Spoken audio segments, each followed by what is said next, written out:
you can review it because there was a lot of good stuff shared on Thursday.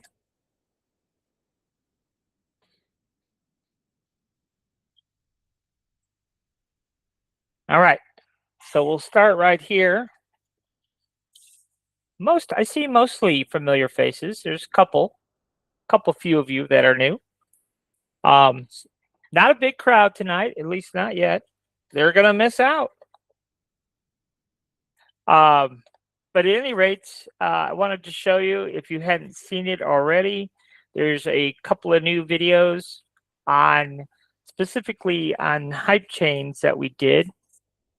Seems like a lot of people have been wanting hype chains lately, but anyhow, there's a couple of good videos on converting images to SVG in general. You know, it doesn't necessarily have to be for the purposes of a hype chain, but that is, you know, one of our primary tasks is learning how to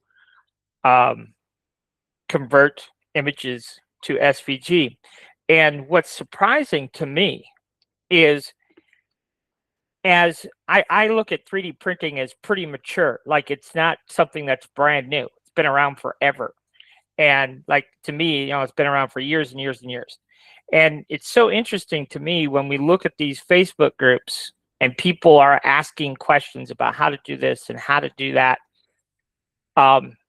It's really surprising to me that people still are asking the same question over and over and over and over.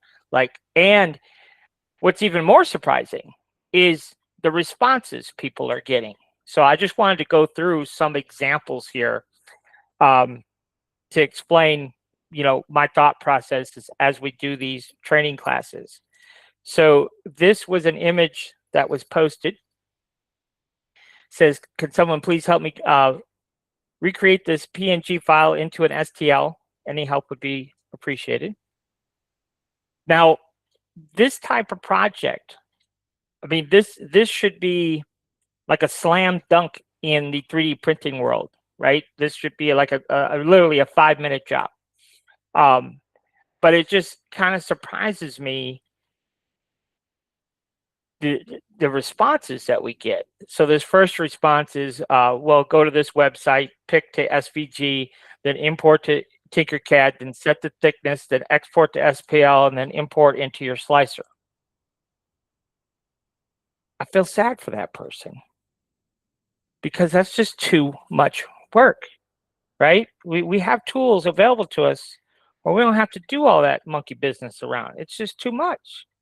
And so I commented, but you know, this person says, please get a cleaner version of the SVG.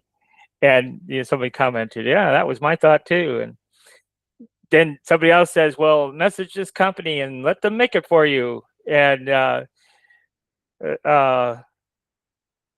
then this person says, you know, are you looking? Now this person is probably a bit of a scammer just by the response. Would be my guess. Is hold on just a second. Let me give Tonisha. Let me give her even though she should just go on our Facebook or Patreon and get the link. Let me give it to her real quick.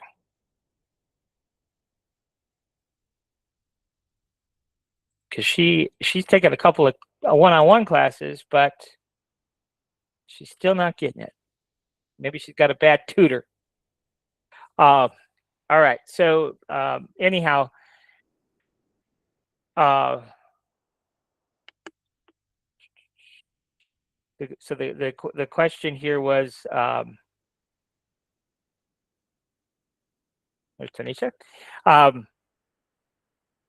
Are you looking to turn it into a simple color STL, or do you need all the fine details preserved?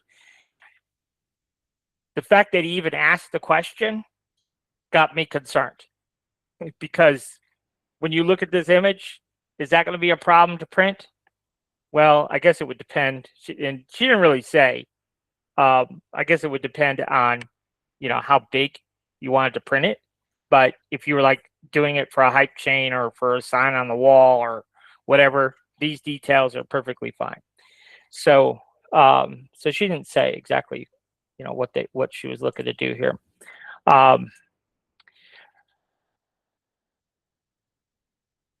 But it was just interesting.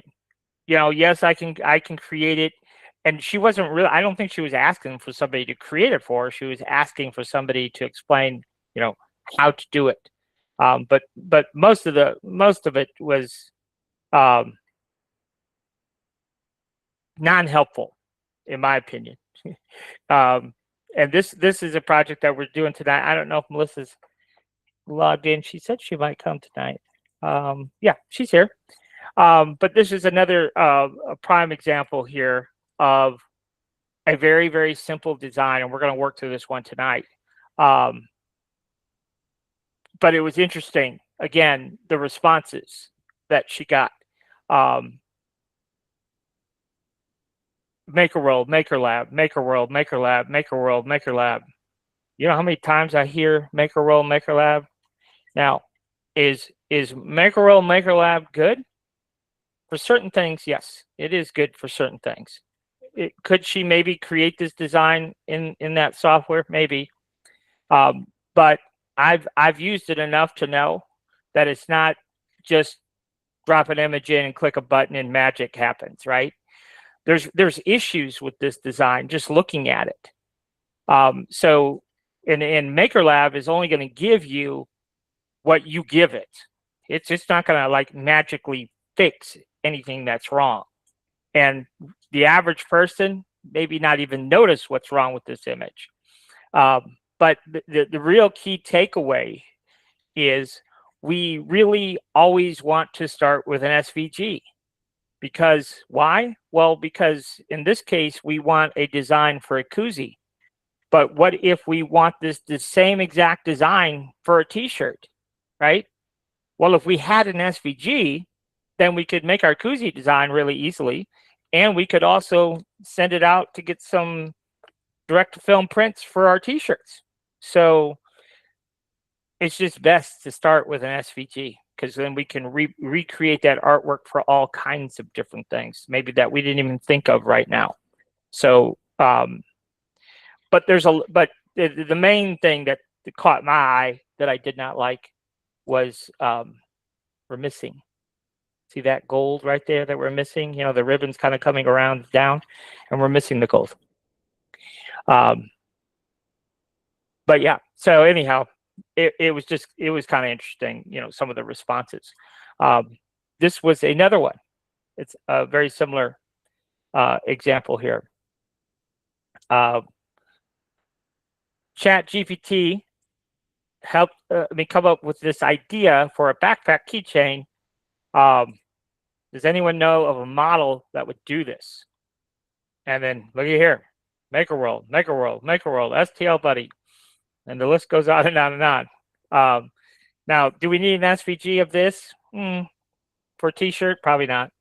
But can we create this very easily from this exact image? Yes, we can. So these questions shouldn't need to be asked.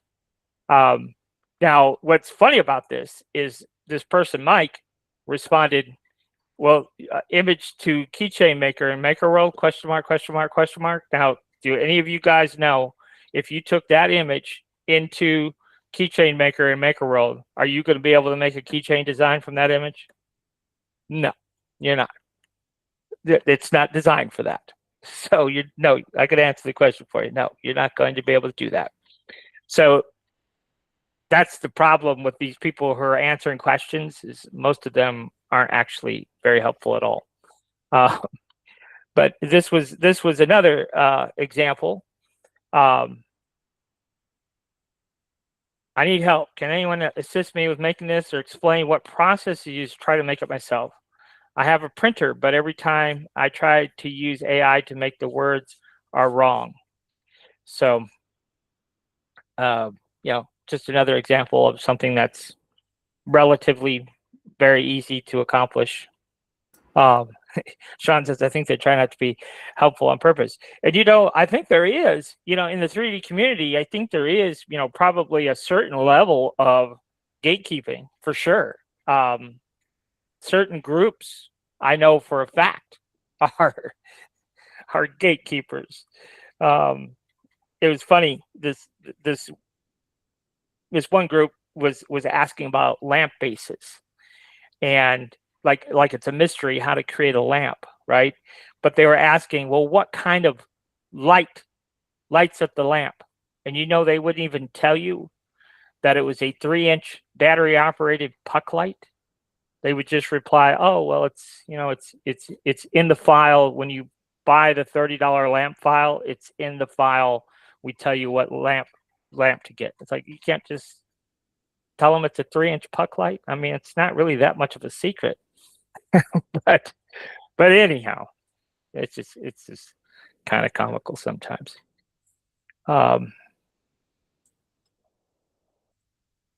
I hear beeping. There we go. Paul is finally in the house, all the way from Florida. Almost got in an accident on the way home just to get into class. Welcome, Paul. First time here. Thanks.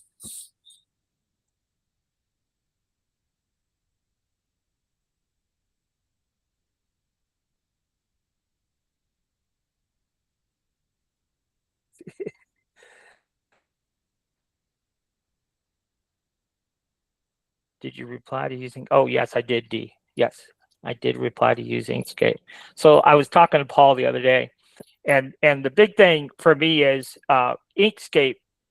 Yes, it's an amazing tool, but it's not the only tool. But I really firmly believe that you should be using whatever tool that your project requires. And everything that I just showed you, and these were just some random samplings on the various Facebook groups I belong to.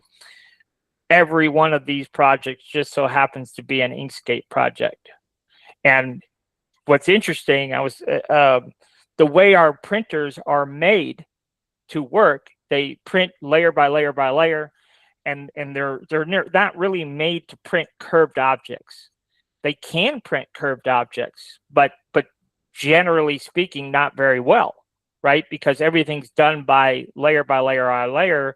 So a curved object is not like super smooth. There's different tricks you can use with adaptive layer heights and things, and get something that's passable, but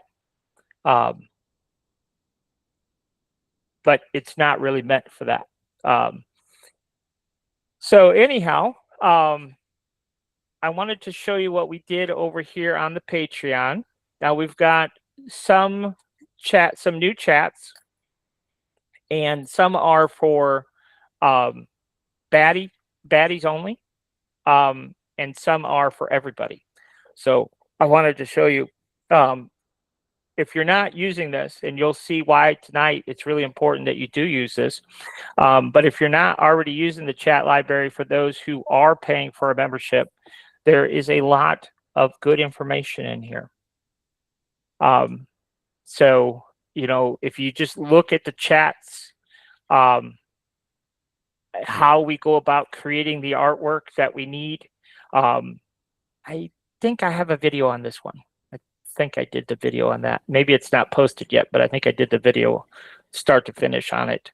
But yeah, there's a lot of really good information here on the chat prompt library. And we're going to go through some of the chats tonight and show you what we did there. And then we have this new category here. This is for everybody. So if you're here and not a member, that's perfectly fine. But we ask you to post all your class ideas. And we are getting responses, and that's good. Now, what I don't want to do is I don't want to have to think about it. So tell me what you want. See, this person said, I need some Harry Potter stuff. Okay. Show me what you want for Harry Potter. Give me something to go off of, because I'm not a mind reader. So I don't know what coin savers are. I'm sorry, Tina. I don't know what coin savers are. But if you post some examples of what you want and give me ideas, then I can kind of run with it from there. That's not how to make your own. So this is exactly the type of thing that we want, right? So she said she wants to make A5 planner covers, and then gives us an example of one. Okay. So that's perfect. Obviously, we've already covered that and done that, but we'll do more of it. So just post what you want. That will give me some ideas for future classes. I would rather make stuff that you want to make than just pick out random things off the top of my head. And then kind of to go along with that, this is a for everybody also was, and a lot of people responded to this one, but basically I was just asking for your mascots. So any mascot that you want, it's a very ugly bulldog. But again, if you could provide a sample image of what exactly you want made, and most of them did, they got all kinds of different ones here.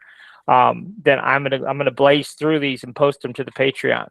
So this one right here, we're working on tonight.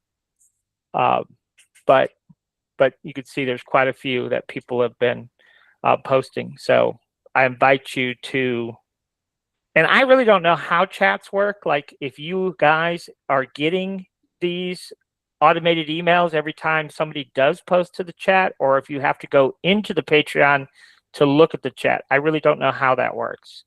I don't know. I don't know if you get automatic updates or not. But if we go back over here, let's start up here. And I really encourage you guys to do this. And I'm glad to see Coralie. I think she's here tonight, aren't you? Yes, she is. Yep. And I'm so glad that you're the first person that has posted their chat history here in the chat. So I'm happy about that. So if you go on chat and you have a conversation with chat in the upper right hand corner, if you want to, you can share that link. That's how I'm doing it. And then I can read exactly every prompt that you asked chat and what the response was from chat. And so we can learn about different things. So we'll go ahead and just click on Coralie's right here. Now, what were you trying to do? Were you trying to do one of those emergency NFC things? No. So I'm a school teacher. I want to put them on the kids' backpacks. So I was just going to make, it's really going to be a keychain, basically. Okay. All right. So then eventually I'll take it in and, put their name on it. Perfect. Okay. All right. So let's look at what she did and where she wound up and where the issues were. So this was pretty simple, right? And one thing you'll know, like, I don't know if you're very familiar with using chat, but it's $20 a month is what I actually have the $100 plan, but just because I want to be extra, I guess. But at any rate, you pay $20 and now you really went deep with your project. And we probably, what you saw in the end, you probably didn't want to go as deep as you did. No, it didn't give me what I wanted. Yeah, it didn't give you what you wanted. But what is interesting about chat is the more you use it, like it will learn from you. It will learn from you. And so it will start to give you exactly what you expect sooner. So in this case, she posted this image and then clean this up for 3D print file image, right? So she gave it a very generic, not very specific prompt. And then this is what it gave her. And this is really for us and what we want to do. This is where we want to stop. That's all we need right there. Okay. Now, really, I say that's all we need. Technically, that's true. But she went the next step, which was good. Because when we take a color image to convert it into an SVG, Inkscape doesn't do that very well. Mm-hmm. So if we spend an extra $10 a month to go to the Vectorizer AI website, now in that one post there on Facebook, it said to use the pick svg.com or something like that, and I'm pretty sure that is one of the free converters. Now for me, because I'm doing it all day, every day, spending that $10 on Vectorizer AI, no problem. And because it does a perfect job every time, there's nothing, no special settings. You just click and go. So it's an absolute no-brainer to take an image and convert it to an SVG. As long as we're running that image through chat first. We want to take all of our images, run it through chat first, because chat generally will give us a really good image, and then we can convert it very easily with Vectorizer AI. And we'll see that here tonight. We're gonna do it tonight, this one. But she said, okay, well, great, let's make it black and white. And so certain images we can convert to black and white very easily and be able to get the elements that we need for our design. And this is one of them. So you can see here, it did a very good job converting it to black and white. And you'll see when we get into Inkscape why we can use this the way it is. Like I said, not all images work that way, but this one definitely does. But then she went crazy, and she asked for an STL file. Now, one thing about chat, firstly, the simple thing about chat is we don't want to ask chat for STLs and 3MFs.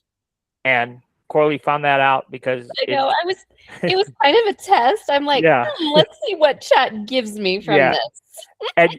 And you know what's interesting, I think I kind of alluded to in previous classes, generally speaking, we don't want to ask chat for SVG files either. Can chat create SVG files? It can. It can create SVGs. It can create STL files, and you'll see later on in the conversation, it can create 3MF files. So it can do all those things, but the technology is not quite there. It doesn't do a very good job.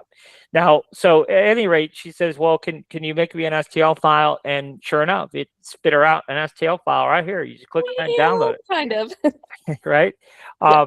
But the problem is, and then she says, oh, well, I need a solid back plate the same shape as the backpack. So, chat says, okay, no problem. I could do that. Boom. There you go. There's another STL file. And then it says, oh, well, if you really want to go one step further, I could make you even a better one. But then apparently she stopped. So what's wrong with it? Well, the biggest thing that's wrong with it, and the biggest thing that's wrong with most all, I don't know if I want to throw that big a blanket on it, but most of your AI generators aren't that good. And we probably have all experimented with it a little bit here and there. But what happened in this particular case is it created the STL file. But one thing she didn't do in the prompt, and I don't think it would have helped, but one thing that she didn't do was, I don't think anyhow, as I was going through it, I didn't see a size reference. To say, oh, I need an STL of this design, specific dimension. So anyhow, when I opened up the file, it was ginormous. But the biggest thing was the meshes that these AI things create. In this particular case, this little backpack was like 5 million, almost 6 million triangles. So it was almost a 300 megabyte file, like crazy big file. So I don't know. It might have printed. I don't know, but yeah, it's got way too many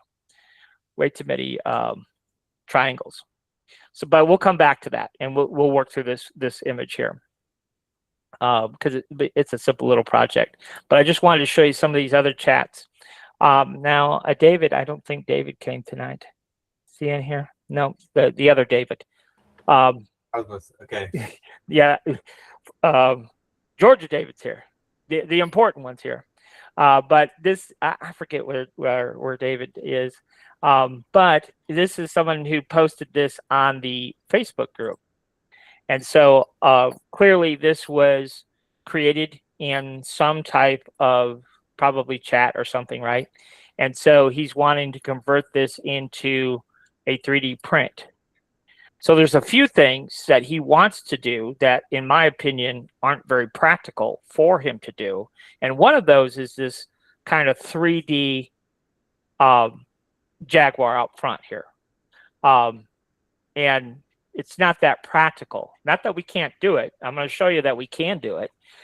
It's just not that practical from a printing standpoint, because it's going to take way too long to print this hype chain. And so a lot of times when we come up with these fantastical ideas of things we want to print, the reality of it is it doesn't make sense to print it because we can't make money, right?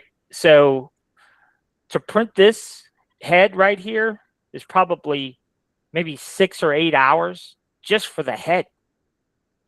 So if you kind of correlate this to koozies, you know, the big koozie craze, everybody's printing these koozies, right? Well, if we put the logo like embedded into the koozie, it takes 15 hours to print. Where if we glue the logo on, then that takes 5 hours to print, right? And so then everybody switched over, and now we're just gluing the logos on the front of the koozies because it just makes so much more practical sense. When we were doing many classes ago, we remember when we did the pay wands. Well, if you look at pay wands, they're printed straight up and down, not flat.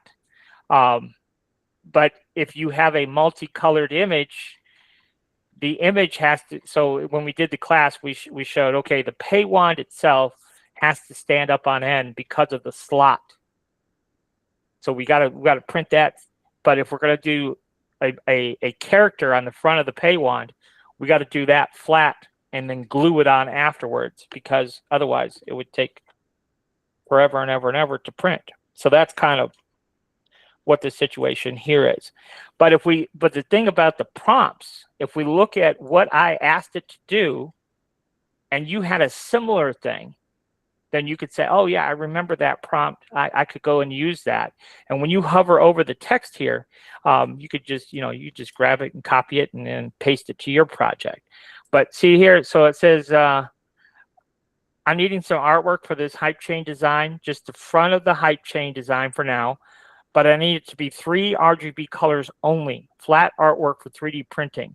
I don't need anything across the top. The little loop and the LE, the little loops, chains on either side, I don't need any of those pieces across the top.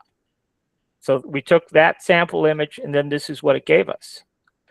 So this is fairly usable just the way it sits here. So I said, okay, this looks good. What I would like to do now is go ahead and remove the Jaguar mascot from the center of the design and fill in any of the missing areas of the Jaguar was covering up. And you could see it did an amazing job, right? So all the little details here in these numbers, there's a little bit of details here in the ear that was covered up. Boom. All that's cleaned up. And this would be a perfect image for us to go in and convert to SVG. And we're going to do that here in just a little bit. But then I said, okay, the top where it says Liberty, I'd like to add a small maroon outline around the text. And if you look here closely, it's a little bit hard to see against the black, but there's a small maroon outline around that text now. Now there was some more issues. Let's see here. Yes. So so then what I did is I repasted the image, because I said I would like to remove everything but the Jaguar mascot. So I do want this Jaguar mascot. I just wanted it separate from everything else. And so now we have this Jaguar mascot separate like we need. Then I pasted the other image back in. And I said, okay, this looks pretty good, but the number 7, see how the number 7 looks a little off? It looks a little bit taller than the rest of the numbers. So I said, hey, this looks a little tall. This doesn't look right. So can you fix it? And then I didn't like the spacing between the numbers. I wanted that to make sure that was even. I thought it was a little bit off. And so boom, this is the finished product that it gives us. The 7, everything to me looks like it's all lined up now, and the spacing between each one of those numbers all looks good. Then I went back to the original image that was provided. I did a little screenshot and said, okay, now make the artwork for the back of the hype chain. And they gave me that. And I didn't like that. So then I said, okay, well, let's simplify it a little bit. And now I got this. That I like. This to me was too hard to read. I didn't like this. So this would be much simpler. And if you look at the original one, I don't think it had like an outline around all the text. It was a lot more simplified. And then I just went one step further. So back to the original flyer here. You saw this up here. I thought that was kind of cool. So just as a little bonus, we came down here. I just took a little snippet of that, and yeah, I think you can see it here. Whoa. Well, I did take a little screenshot of that flyer and pasted it, and then said, okay. I said this was. I gave it a size reference.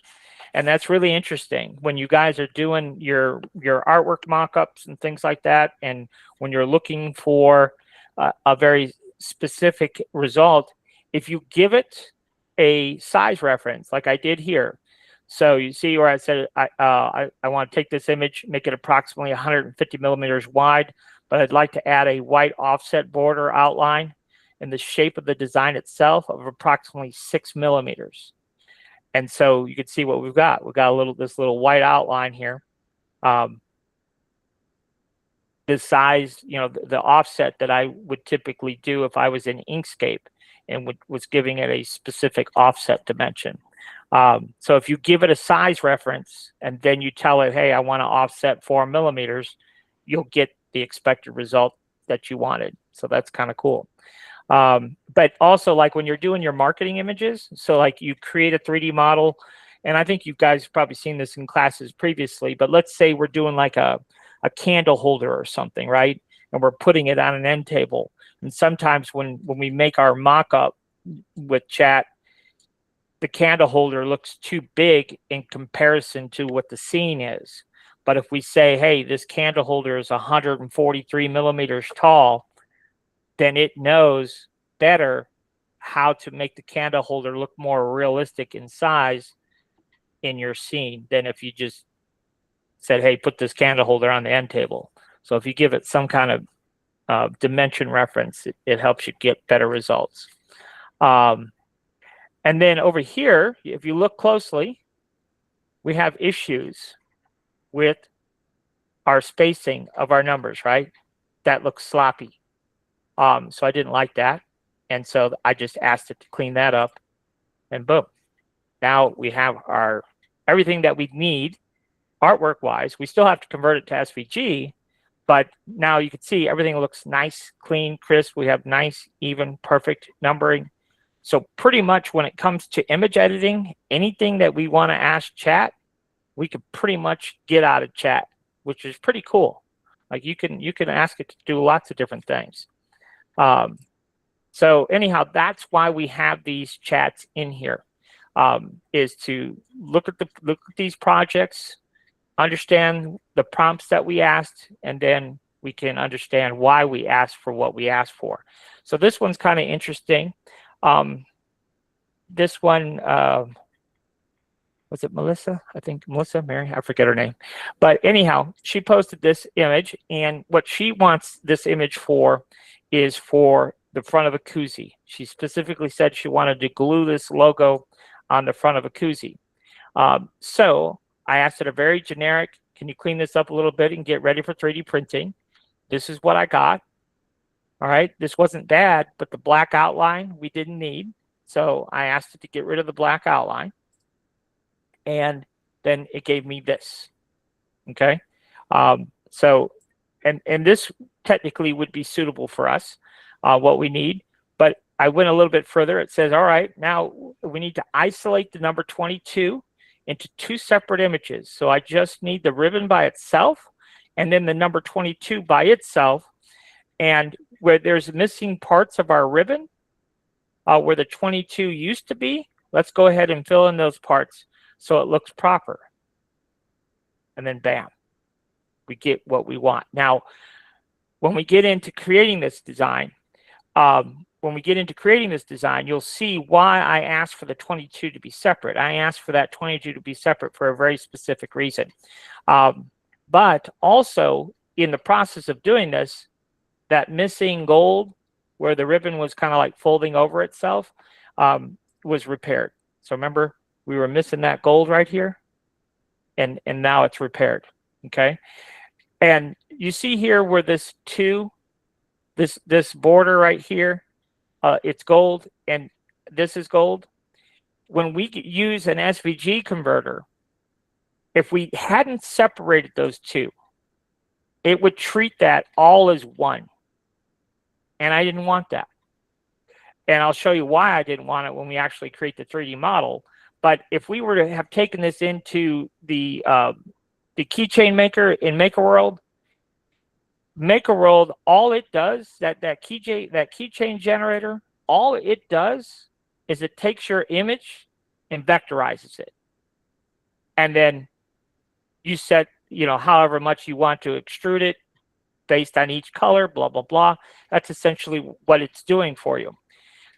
So we're kind of sort of doing the same thing when we're doing it, quote unquote, manually in Inkscape, but where we're able to differentiate because we asked it to separate the two. And you'll see it'll be a lot cooler option design-wise, because now the outline of our two is not going to be the same part as the outline for our ribbon. And what we're going to do is we're going to make her koozie design, but then we're going to take the same design and make it a keychain. And I just want to show why it's necessary to have this outline a separate part from the ribbon outline. So anyhow, we got those parts separated, but because this image, just like Corley's image earlier with the backpack, because this image can be converted very easily to black and white and still have the parts that we need, I just went ahead and made it black and white. And so that's why we have our black and white image here. Okay. And let me see, I got two more. Yeah. Okay. Yeah. We got a few more to go through. All right. So this was one of the questions that was asked earlier in the Facebook group. Remember, they posted this terrible image that was completely useless. I'm not sure where that image came from, but it looks distinctly like a Tinkercad image. And I don't mean to bash Tinkercad, but if you're using Tinkercad, folks, you're doing things the hard way. Me and Paul had a long discussion about Tinkercad and non-manifold edges the other night. But roping me in. but at any rate, I said, hey, I need a nice artwork that is suitable for 3D printing, similar to the reference image above. But as you can see, the reference image is a little rough. So yes, I want that basic design, but I want a nice, crisp font and detail suitable for nice 3D printing. And boom, look at that. Perfect. And so so the main reason I wanted to showcase that was you could take a pile of crap and you could put it into chat. Now, you may not get the most perfect results every time, but it generally speaking, it does an amazing job. And now we have perfect artwork. We can create, what we were looking to create now from this perfect artwork. But you can see all the text and all the details, everything, just looks great. Like it really did a good job. Now, that's where I ended there. So, but you could see just literally one prompt. That's all we needed. And we've got the artwork that we can very easily now convert to SVG. This one, we saw the question being asked. This was just another example. So they posted this, probably some kind of AI generated logo, which there's nothing wrong with that. But then you just had to go one more step. So you see here, I said, ask to clean it up, get it ready for 3D printing. It gave me this, which isn't quite what I wanted. So I said, okay, yeah, this looks good. But the area behind never quits, make it white, and then make the word never quits black. And now we have that. And we have perfect black and white image. We can convert this into an SVG file and convert this to a 3D print very quickly, very easily now. You saw the earlier question where somebody was asking about making this keychain design. And again, when you read the prompts here, very simple. Make a nice, simple, flat black and white image to create this keychain, approximately 3 inches in diameter. Again, I gave it a size reference. And then, now, this one I'm not sure about. We have the artwork that we can convert into an SVG. I'm not worried about that. But I am worried about some of these details printing at 3 inches. That is a very legitimate question. So we have the basic layout, and just like with embroidery, I don't know if any of you've ever done embroidery, but we ran into the same issues when we're trying to create embroidery designs. If you're looking to create a design that's 3 inches in diameter for your left chest, and it's a very detailed design, embroidery thread is only so thick. Or rhinestone designs is another thing. Same thing. You trying to create this design with all this detail, but you only want it 4 inches in diameter. There's a limit on what our printers can print. So this one would be interesting to see.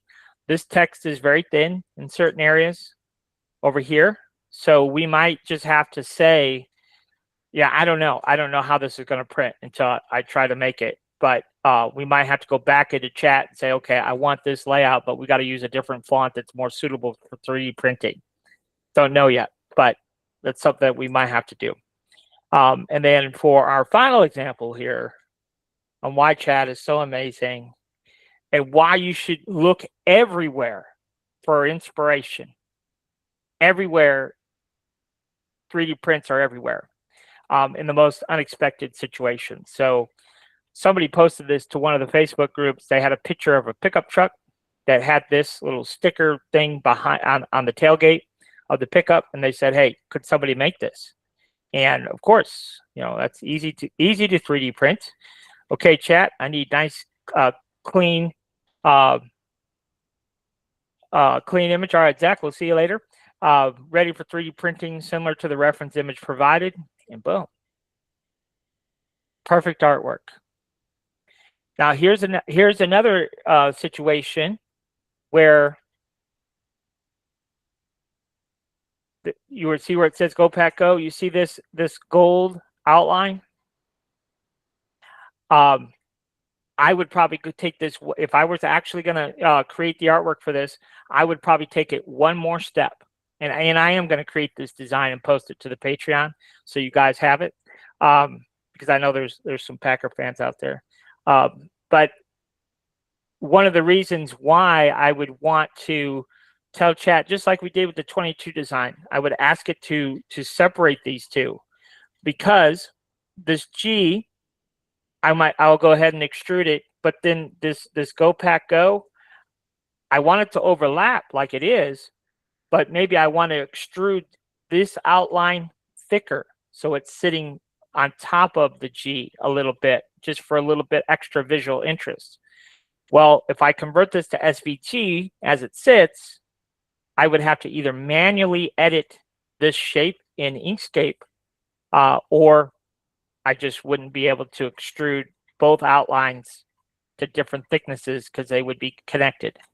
So that's one of the things that we really look at the artwork, like, okay, you kind of have to envision how you're going to print it in your mind in order to create the artwork necessary for the project. All right, so the key takeaway is utilize chat, because it will save you so much time.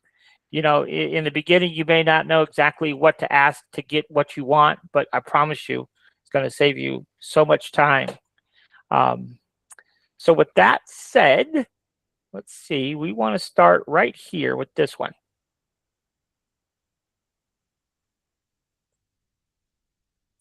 So let's go ahead and do that.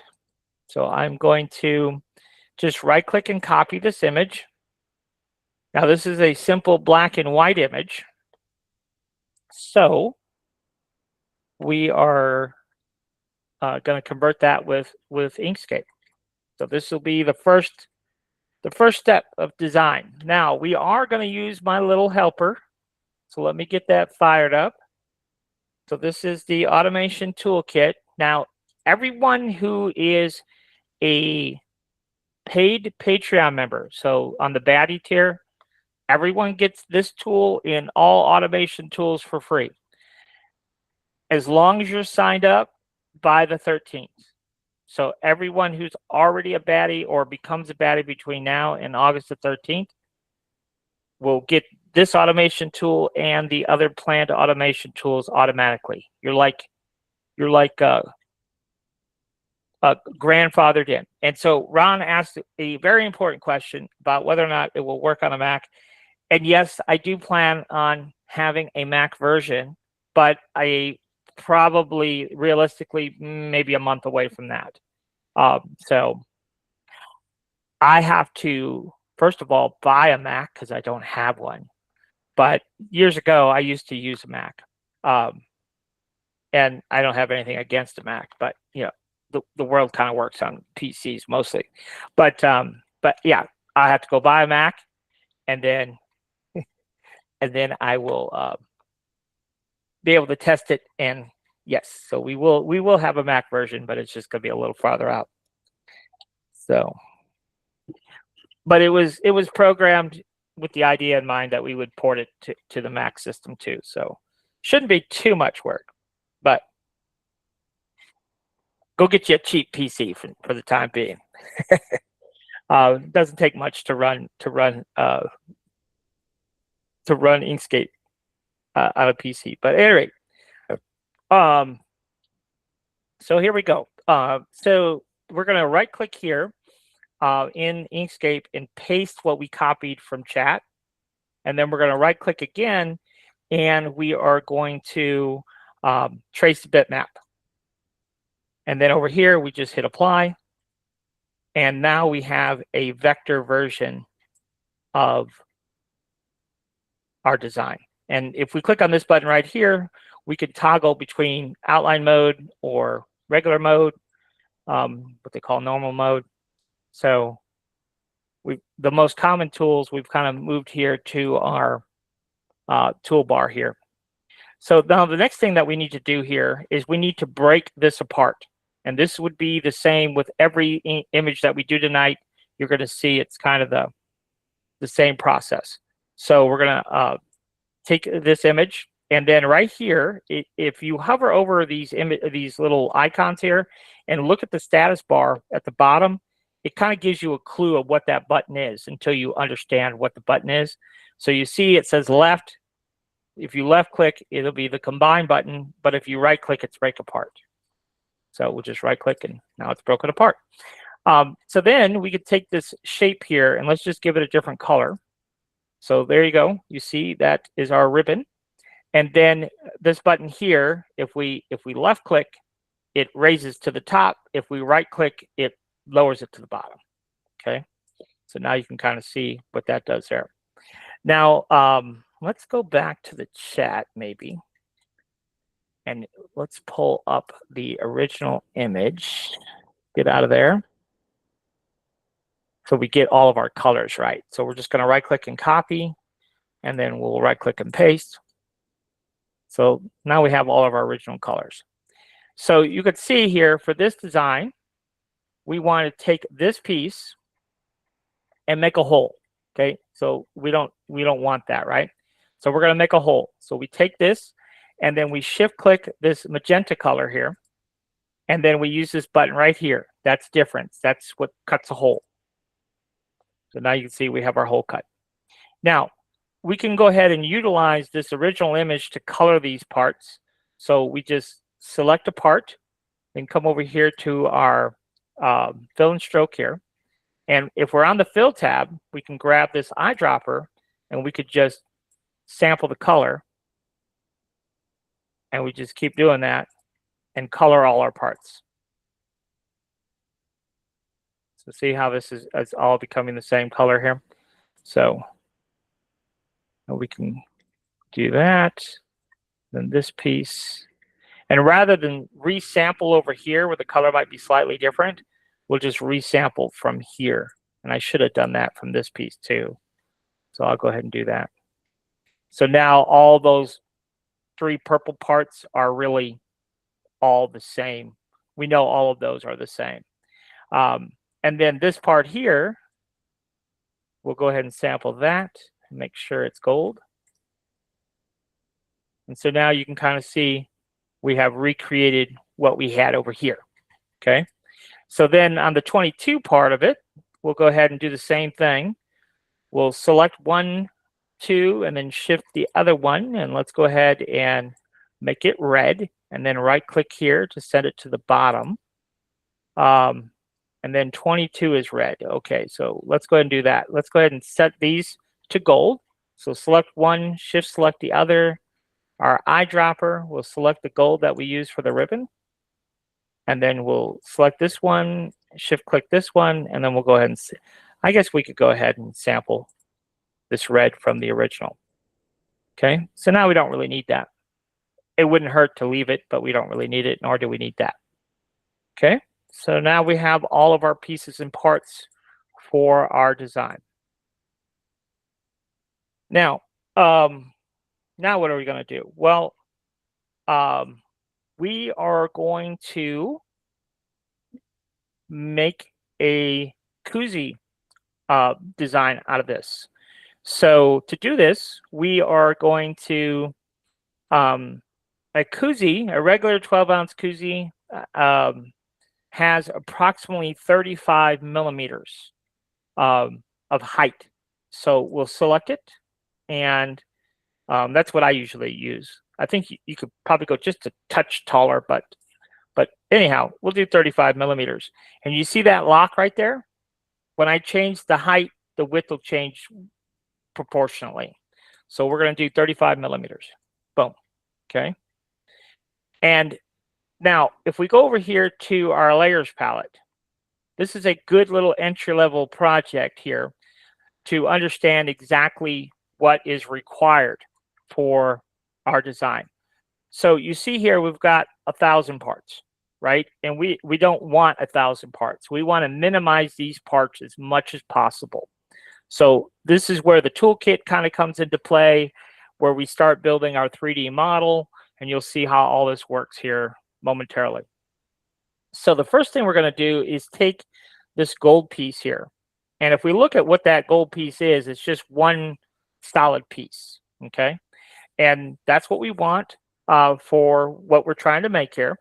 So we're going to take that gold piece, and we'll go to the part editor, and we have to tell it what it's going to be. So in this case, we could just scroll down, and you could type in whatever you want it to be here.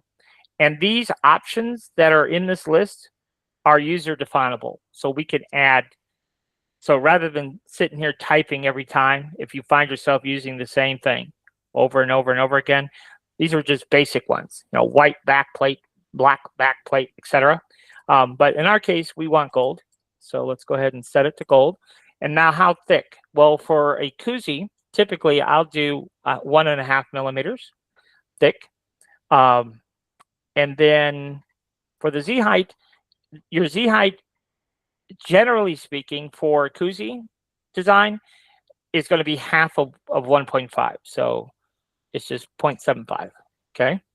And then when we hit apply, you'll see that that part number has changed, and then those values that we specified have also been added to that particular part, okay? And then we could turn that off as well if we want to. And we also have the option to do it right here. If that option is selected, then it'll automatically turn it off as well.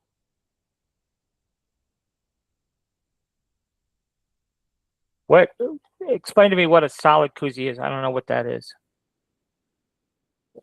Do you know what size you need, Melissa? What the height should be for your application?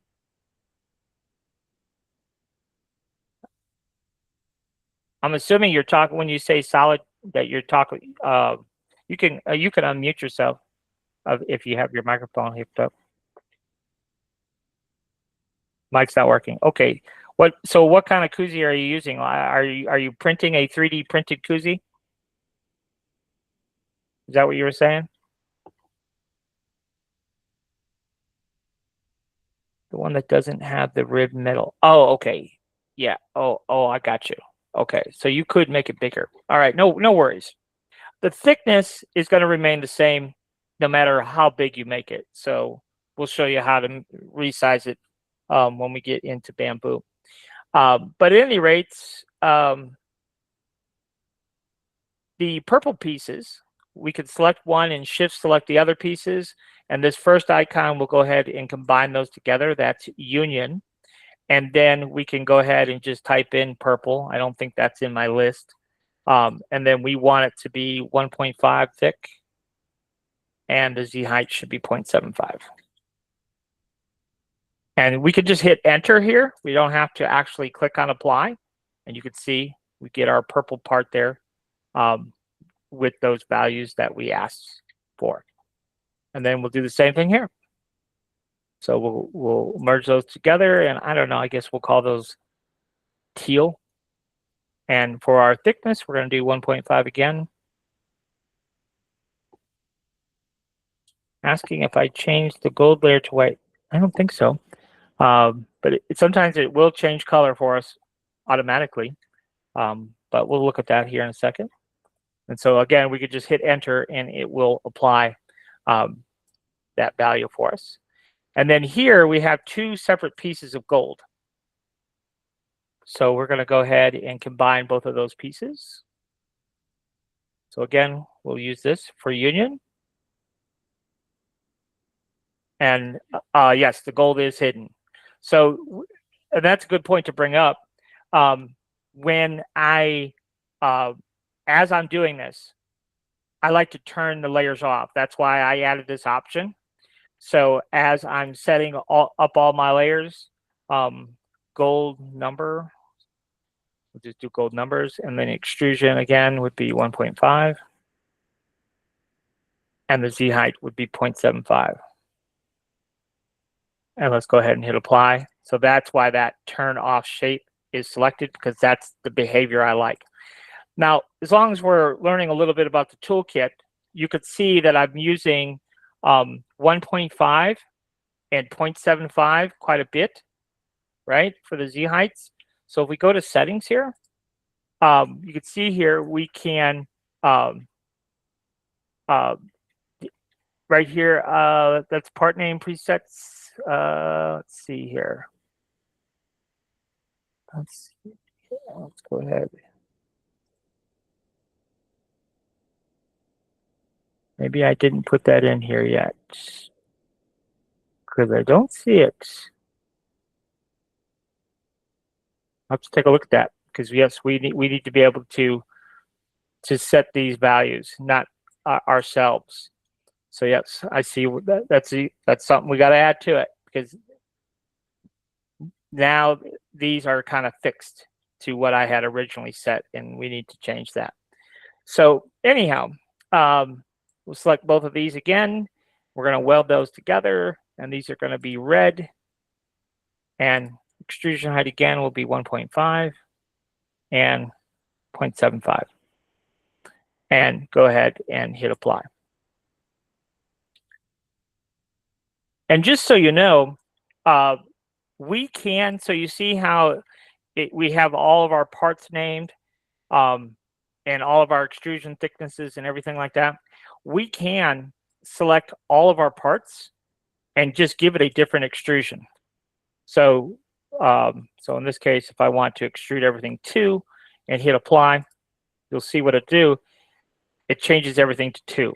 So I could have just gone through and named all my parts and then changed all of my extrusions and Z heights all at once, because in this particular instance, every single piece is going to be the same extruded height, which in our case is going to be 1.5. All right, so now all of those are set, ready to go. Let's go ahead and turn those all on so we can see what's going on here. So there we go. And then, so now what we'll do is we'll go ahead and line up the 22. And I think what we'll do, let's go ahead and just select our ribbon and group it together. And then we'll select 22 and group it together. And I'm grouping it by, I use my keyboard shortcut, which is Control G, but you can also right click and group as well, right down here. So now we're going to go ahead and line these two up. So we just go ahead and select them both, and we can go ahead and do center horizontal, center vertical. And now those are lined up perfectly. And then this 22 needs to come to the top. So you see how that arrow is pointing up? That's the default behavior, and we could just move it to the top. Okay. Now, Melissa, do you know what height you want, or is our 35 here okay for the example here? Okay, she says good to go. All right, so let's go ahead and save this. And we're going to call it STL 3D 22 ribbon. And you know, the other thing that's nice about the fact of the way we designed this, all of you now have a ribbon, right? Because you're all going to get the SVG files. You're all going to get the 3D models that we create in class if you are a paid Patreon member. But we could throw away the 22, right? So we could put a mascot there. We could put a you know, whatever we wanted to do in place of the 22, we could do. So somebody's initials, you know, whatever. So, you know, you think about that, because the 22 is a separate part, we can ditch that and use it for something else. But the great thing about what we've done up to this point is now we're completely done with the 3D modeling process. We've created our artwork. We're completely done. Our job is now over. All we have to do is click that button right here. And when we click on that button, it will automatically create our 3D model for us. So you see, and it automatically fired up Bamboo Studio, because in settings, that's what I have it set to do. So once we create our 3D model, it'll automatically open it in Bamboo if you set it up to do that. And by the way, when we're saying Bamboo, we're not actually meaning just Bamboo. So you could set it up to open up Creality Prints, or, you know, whatever your slicer is here. So that is our completed model. Now, if we look at this, let's look at it real quick. Let's alt click that piece and go to our scale tool. You see it is 1.5 millimeters. Now, why does it look goofy? Well, because we have all these meshes that are conflicting with one another. And so the slicer will kind of sort all this out for us. So let's go ahead and just slice the plate and see. So you see, by slicing the plate, now we have what we expected to have. All of those, you know, various conflicts were all resolved for us. And so now she's ready to print. So now we can go ahead and save that again. And now we'll have a nice print preview of that. But that's how that works.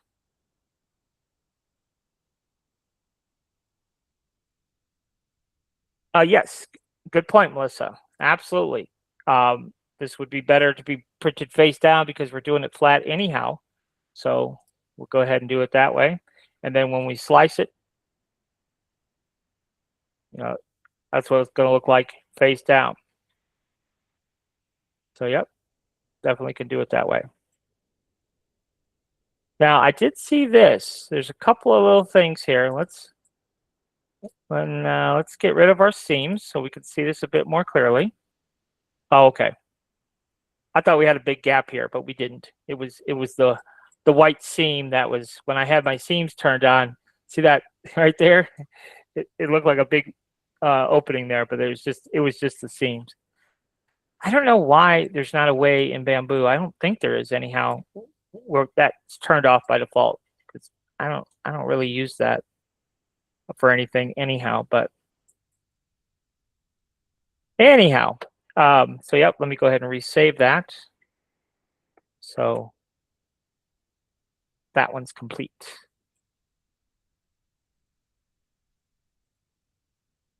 Now, what we'll do is we're going to go ahead and reuse this artwork that we have, but we're going to come back to the SVG and we're going to go ahead and make our keychain. Okay, so I just wanted to kind of give you the process on a fairly simple design, how we would do that, and where things get a little bit messy until you know what you're doing. It get a little bit messy until you know what you're doing. So what are we going to do for our keychain design? Well, first of all, let's go to File and Save As, and we're going to save it as the 22 ribbon, but we're going to do keychain. We could do what I'm about to do in Bamboo, but I feel like it's just going to be way easier to do it in Inkscape and regenerate a new 3D model. So, so at any rate, first things first, how big is our keychain going to be? And in our case, it's going to be 67 millimeters tall. That's roughly 2.5 inches, which is pretty good size for a keychain. Now, what are we going to do? Well, first thing, let's go ahead and select all this and right-click and ungroup. And so now you can see all of our pieces are ungrouped here. So let's start with this piece right here. This is our gold back plate. So when we're doing, Corley, you were trying to do it. When we're doing back plates for keychains, those are 4 millimeters. So for the extrusion thickness here, we're going to do 4. And then for the Z height distance, it's always half. Okay, and I shouldn't say always half. It's half because we want to have this printing on the build plate. So that's why it's half. Okay, so then we'll go and you'll watch right here. And when we hit apply, our part name stays the same, but the extrusion value changes and the Z height value changes. And we've turned that off because we dealt with that now. Now, what's our next piece? And sometimes I will do that where I turn it off, and sometimes I won't. It kind of depends. Now, this piece is, remember earlier when we were making our artwork and we separated the two? This is why we did it. When we go in and look at the 3D model, you'll be like, oh, okay, I see why he did what he did. So in this case, what we're going to do is going to do something a little bit different here. So the original gold we did 4. This time, let's do this one. Let's do this one 6. All right, we'll do this one 6. And then for the Z height here, let's go ahead and do half. So what we're telling it is that piece is going to print on the build plate. So actually, you know what we're going to do? I'm going to change my mind. We're going to do this not 6. We're going to do it for let me think here. Let's just do it 3, I think. Yeah, let's just do it 3. And then so the Z height would be 1.5. And then we'll go ahead and click apply. Now I went ahead and left it where I didn't turn it off. And then for my 2 here, we're going to go ahead and set this thickness to 2. And for the Z height, we're also going to do 3. So it's going to have a 2 extrusion, but a 3 Z height here. And I think I have to change that now that I'm thinking about it. When we're setting up our files in the beginning, you won't really know exactly what you should be doing here as far as Z height goes. But the more you do it, like the more it makes sense. And so I think the more it'll make sense to you. But the gold, I said we're going to do, we're going to have to do the Z height to be 4. That's what we want to do.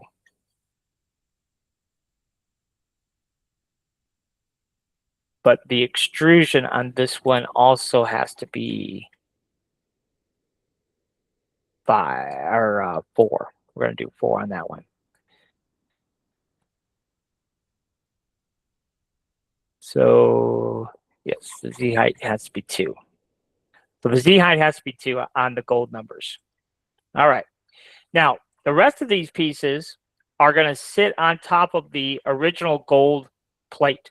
So this is going to be our teal. It's going to be 2, and it's going to sit at 4. And then also the purple here is going to be 2, and it's going to sit at 4. And we could have done those both together at the same time.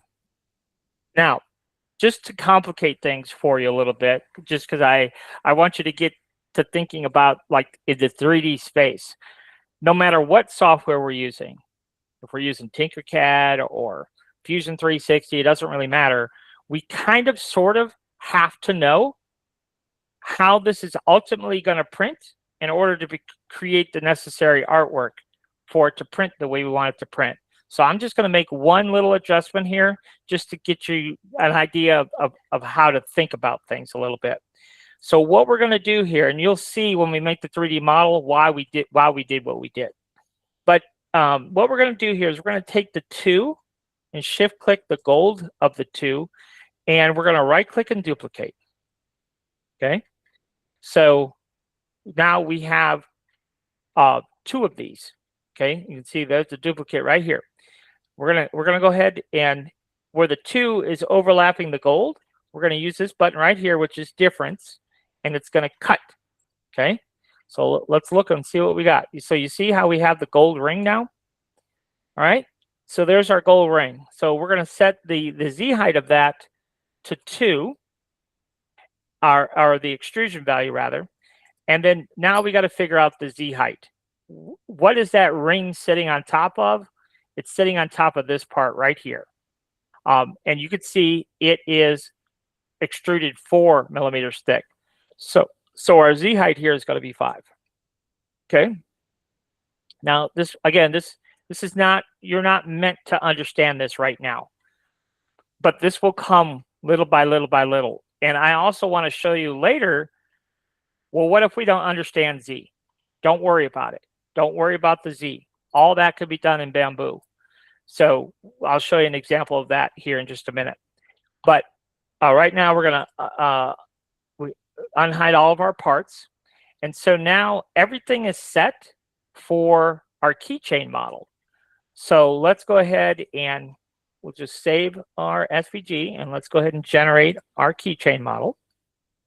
And it's going to automatically open in Bamboo because that's how I have it set.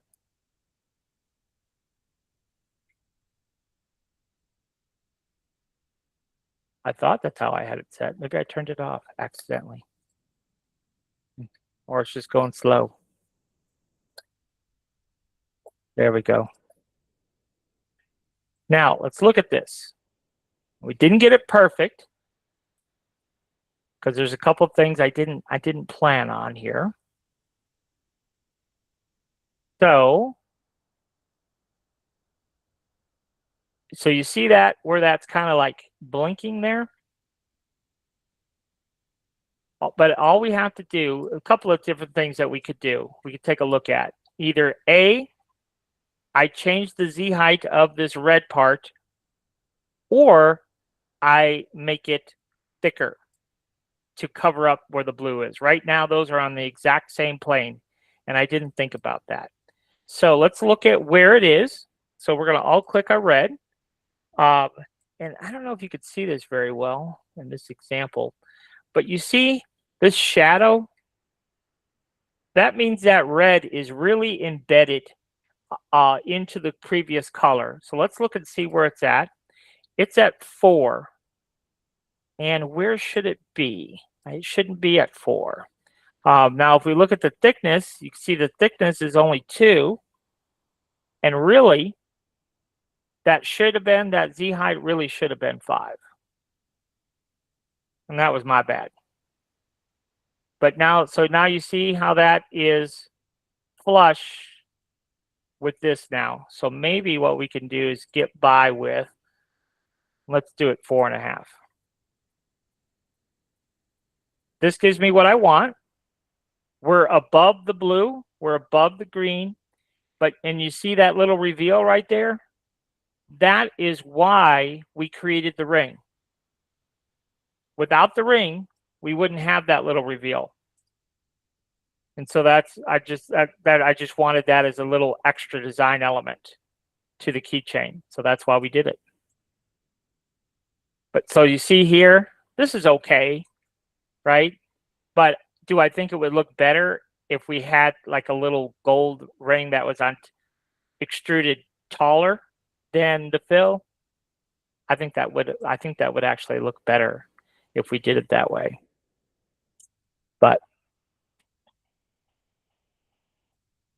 But if we did go back through and add that ring, which we can do, then this would have to also be taller.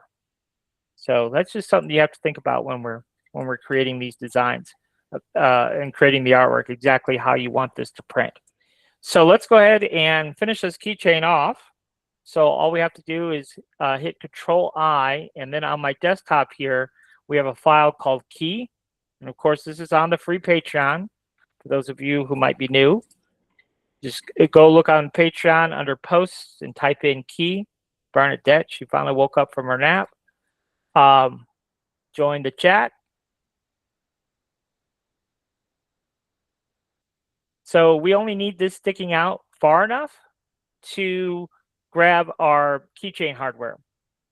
So in my case, I just use a 10mm jump ring, so it doesn't need to stick out very far.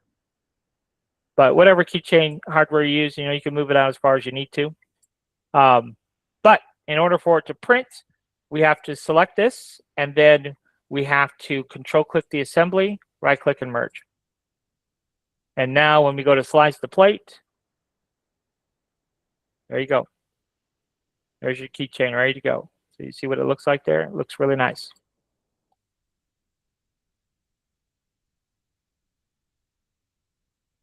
All right. And I guess I'm going to show you an extra little something, because some of you are brand new. But what if we wanted something on the back side here? So let's say we're making keychains for an event. We've got our design, and we want to put, whatever you want to put on the back. All we would need to do is let's go ahead and grab our text tool. And we're just going to, for this example, we're just going to leave it as text just to give you the example. Let's see, what color do we want it? Let's go ahead and make it color number, let's make it color number 4. And then we're just going to move it a little bit here. Now, typically, because we're going to put the text on the back side of our keychain, this would only be 1mm thick. So we'll go to our scale tool, turn off uniform scale, and make it 1mm thick. We do have to make it backwards. So we'll go to rotate and enter a $1.80 here. So now she's backwards. And now we can position it. So we'll just kind of move it over here. If we hit Control-1, we can look straight down. And then we could go to our rotate tool and we'll just rotate it a little bit here. Then we can go to our move tool, move it down, move it over. Maybe I'll move it way down. Something like this. Okay, now, so if we look underneath, you see our text is underneath there, but it won't print the way we have it. So we have to combine the text to the main assembly. So over here in the Objects tab here, come all the way down, there's text. So there's our text. Now let's go ahead and move it a little bit. I'm not really happy with that. And let's rotate it a little bit. I'm not really happy with the rotation either. Okay. Let's just call it good right there. Okay. And then we Control-click. So we have our text, and just come up here and Control-click the assembly. Right-click and merge. Now we could slice it. And if we look down here, this is what we're looking for. Slice OK. And then there's our text. So whatever we want to put on the back side of it, we could. The year or whatever we want to do.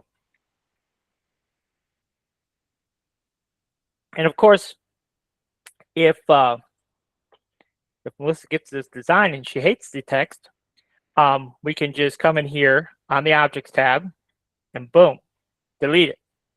That's one option. Or we could go back to the text tool and type in whatever we want. So maybe like 2027, for example. And we'll hit enter. Now, actually, it looks kind of weird only because we mirrored it. That's why it looks weird. But it should have stayed editable for us. But I'm guessing that's probably why. It didn't like the fact that we mirrored it. So if we, what does that say? Warning, do not adhere to the mesh surface. Okay, well, we weren't trying to do that. But that's probably why it didn't like the fact. Let's go ahead and unmirror it. Let's just see here. Let's go back here and see once. If we flip it back, would it matter? Let's see here. My guess is because we merged it with another part. Ah, see? There you go. So there, we were able to edit it. And now we'll go back to 180 again.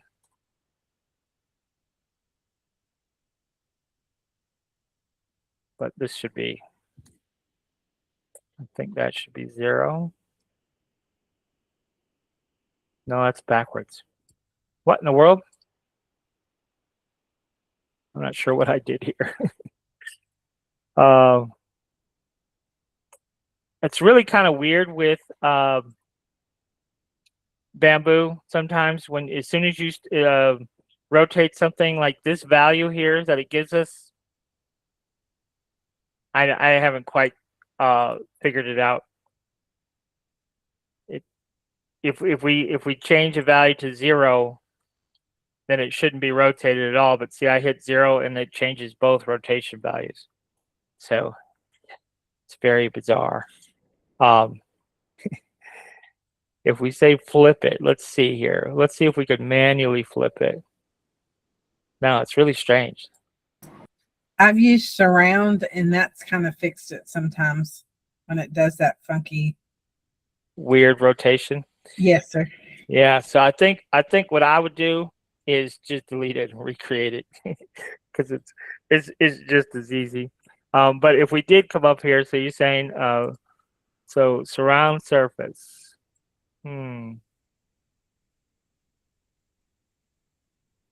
See how that one character? Well, that's probably I see. So what if we and then we move it? Let's see here. If we use the tool and grab that little yellow dot and moved it that way. Hey, there we go. So there you go. Now you see it is proud of our surface now. So that's not good.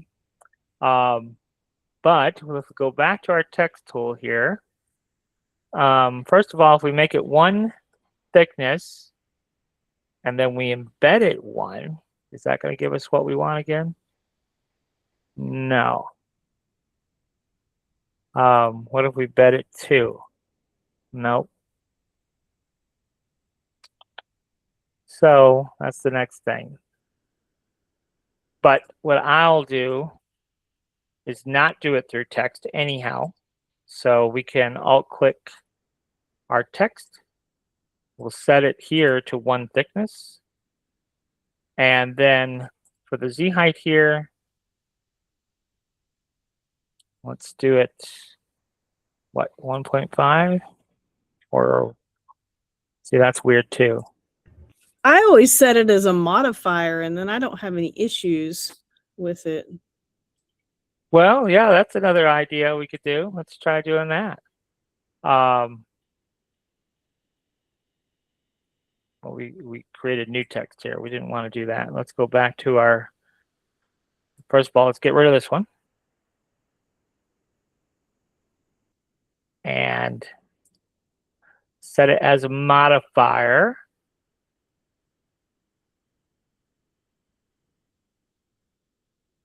but we only want it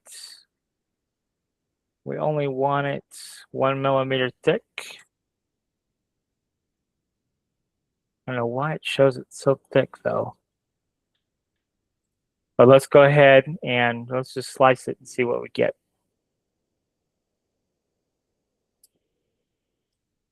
So I'm curious to see how deep it is. It's way deeper than 1 millimeter, but why? So let's go back. You had it embedded at 2.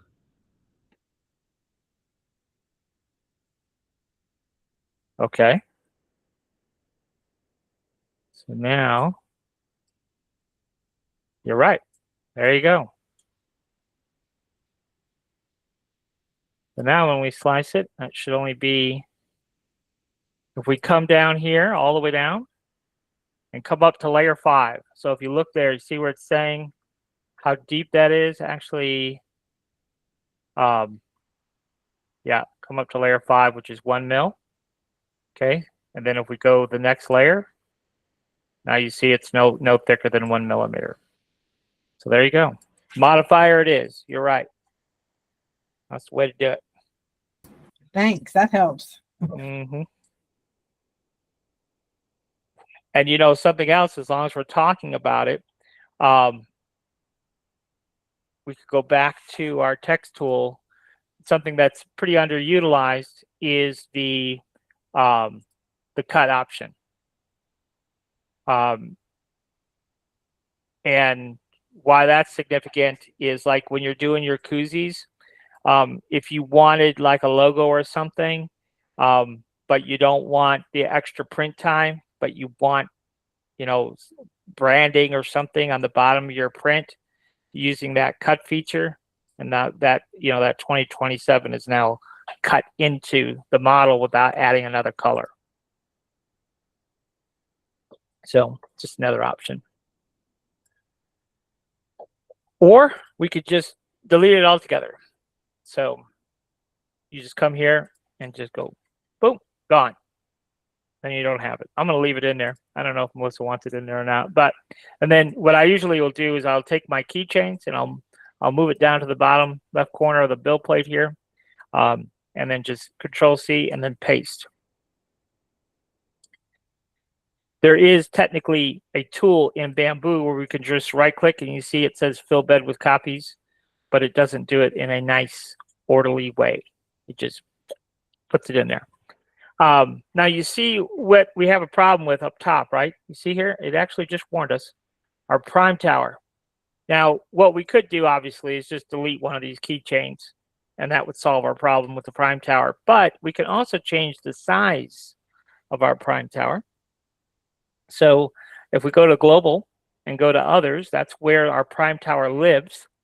And we can come down here and turn off rib wall. And now you see our prime tower has changed. And this default value here, we can't change the width with rib wall turned on. See how that gets grayed out? But if we make this bigger, so like, let's say 80, you see how it gets longer. Okay, so we still have the same purge volume, but now our print tower, you know, at least in theory, will fit on our build plate with all of these other ones. So we can just shift click. I might nudge this down just a little bit just to give our prime tower a little breathing room, but let's go ahead and slice it. I always slice it, make sure it'll fit.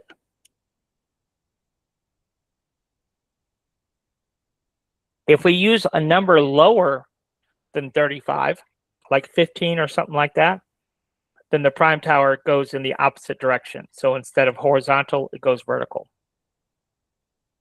So there you go. So there's a little bit of a brim being added to the prime tower. That's why I pushed it down a little bit. But there you go. So now we know she'll fit. But yeah, if you, so we've got it at 80, but if we put it at 15, and see how it goes vertical like that. So we'll go ahead and save this.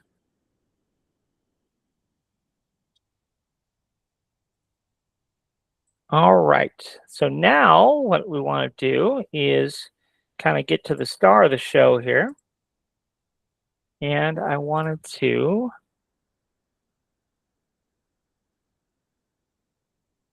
do this hype chain. We'll go back to the top here. I got to figure out which one I decided to go with. All right. So this is the one we're going to do right here. So we're going to take our image and, oh, I just noticed something. You see how that's cropped off a little bit at the bottom there? We're going to have to fix that. I just noticed that. Oh, I did some more work anyhow. On the number 7, then this is the one that I thought I was going to use, but let's go ahead and copy this. And then we'll ask chat to fix it. Because it just the very tip is been trimmed away there. Okay, chat, this looks good, but at the very bottom of our image, it's been clipped just a little bit. Can you repair that and add a 1/2 inch white margin all the way around this image?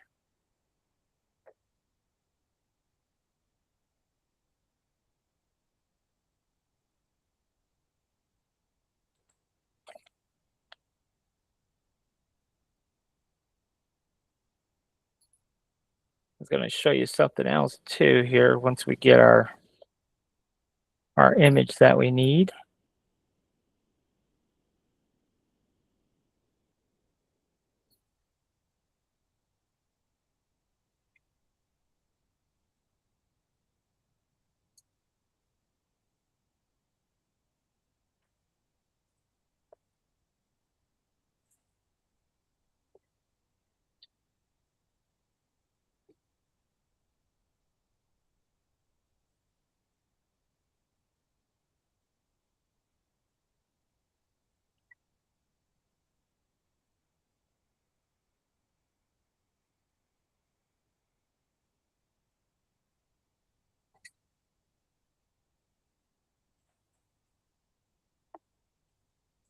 All right, so now we have our image that we need.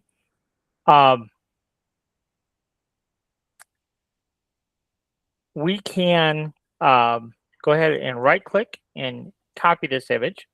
And now what we're going to do is we're going to go over to Vectorizer AI. And this is the website I was telling you about. It's $10 a month. We'll go ahead and paste it in place. So we do have to hit Control V to paste it. And it will automatically generate us an SVG file. There's no settings. So you get what you get and you don't throw a fit. But there it is. So we can go ahead and download that image. We'll save it on the desktop. And we'll just call it David Hype. And save. And then we'll come over here. And let's open that up. It's on our desktop. David Hype. Go ahead and close this other copy of Inkscape. Now you can see here we have bunches of groups. So we're going to select our whole design, right click and ungroup. And now you can see that we have a bunch of pieces. Now this isn't typical. So normally what we would have is we would have more groups. And then you would just hover over the group and right click and choose ungroup until we saw that we did not have any more groups. Okay. So now we have to go through and kind of set our image up to how we're actually going to print it. And that can be sometimes challenging. We have to have a good understanding of how we're going to print it. So I just deleted the pieces that I know I'm not going to use. And now we're going to deal with the pieces that we know we are going to use. So we'll go ahead and bring up our part editor here and just begin the process. So this first piece is our big back plate. So we'll just go ahead and name it back plate and hit apply. And I think this time I'm not going to I'm not going to do any extrusion values right now. I'm just going to get all my parts figured out step by step here. Now, if we look here at what this white piece is, you see it's a solid white piece. Okay, so we kind of want to inspect it as we go along here. But we'll choose white backplate and we'll hit apply. And then we'll just go ahead and move on. And then let's take a look at our black. It should just be one solid piece of black, and it is. So let's go ahead and do black backplate. Go ahead and do that. All right, so now you see these leftover black pieces here, and there's quite a bit. Oh, you see here, this isn't really very nice, what it did to us there. The text is okay. The white text is okay, but this outline is not so much. So we'll just go ahead and get rid of that. Keep what's good and get rid of the bad. And usually I catch that. Like usually Vectorizer AI is a little bit better quality than that. Let's go and look at outline mode here and grab that little dot. That's disappointing. Let me back up here a couple of steps here and just figure this out. Yeah. Go ahead and delete the maroon here. That's the part that's bad.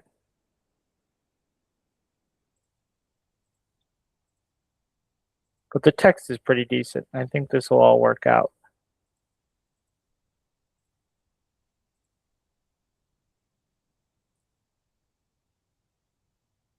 I should have caught that it snuck a black outline in there when I just asked for a maroon one. It shouldn't have added a black one also.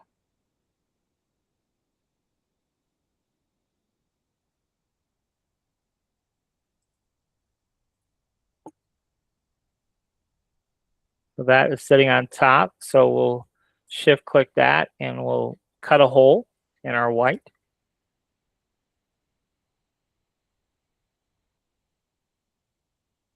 All right, so going back to here, we'll select that black cube, shift click the white, and cut a hole.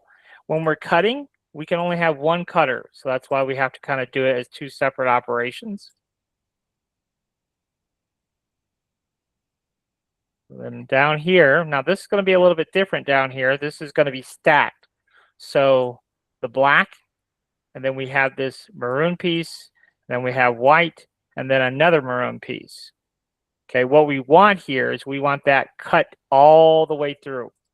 So we're going to make multiple copies. So Control D, D, D, D. We could just add several, but then one by one, we're going to cut all the way through. So we're going to shift click the maroon, cut, and then back to the black, shift click the white, cut, back to the black, and finally we can shift click the outside maroon. And now we've cut through all the layers that we need to cut through, and we're just going to delete our black parts. So see, we cut through all of that. Now, this maroon part is sitting on top of white, but we're going to go ahead and cut that too. So we're going to go ahead and cut that. And now what you're going to see is the white. See where the white ends? But the maroon was behind that piece, and that's just how Vectorizer AI makes those parts. So I knew that's what I had to do from previous examples here. Now this white here, you see how this white is just a little piece on top and a little piece on bottom. So there's a little piece of something right there we can get rid of because that's definitely not going to print. This is two pieces. Our diploma hat, and that only needs to be one. So select one piece, shift click the other, and we'll just bring that together. And let's just go ahead and call that diploma, or diploma hat. It's graduation hat, isn't it? So we'll do graduation hat, and we'll go ahead and hit apply. And so that will be our graduation hat. And then we will take our, let's do our white part here of the ribbon and bring that together. And then we'll go ahead and call that white ribbon.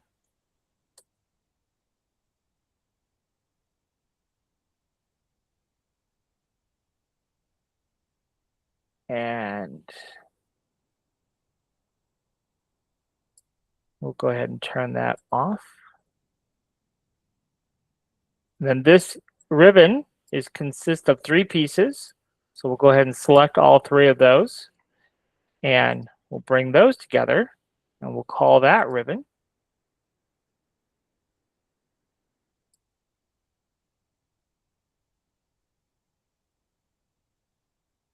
And then we can take this piece and trim it back, just like we did previously. And then we'll take all of our senior text and we'll go ahead and combine it and we'll call it senior.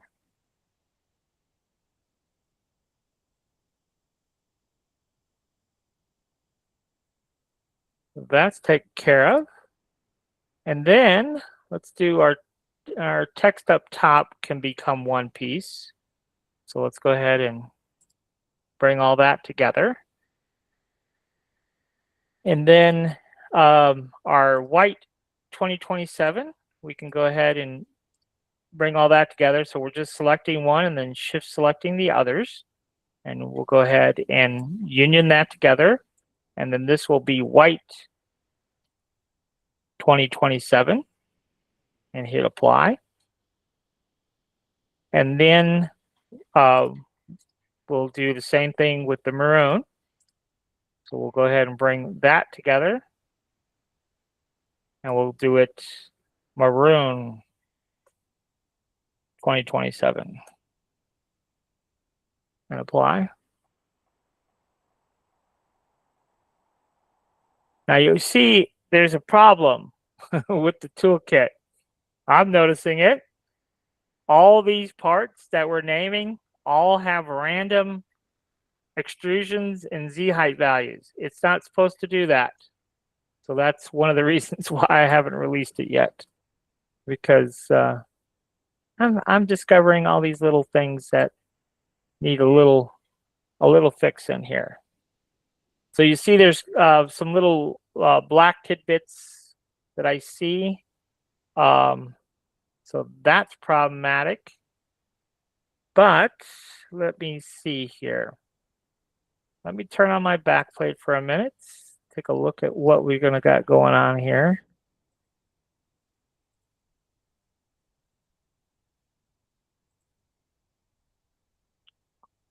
Okay, I see what we've got going on now. So we're gonna turn all those back off again. So we're just going to adjust this artwork a little bit. So for right now, we're just going to take the white parts of the claw on both sides. What happened to that one? Did I accidentally delete it?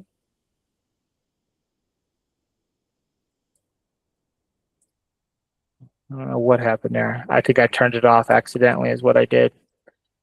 All right, so let's go ahead and bring all those pieces together. And let's go ahead and bring them to the top. And then we can set those to the white claws.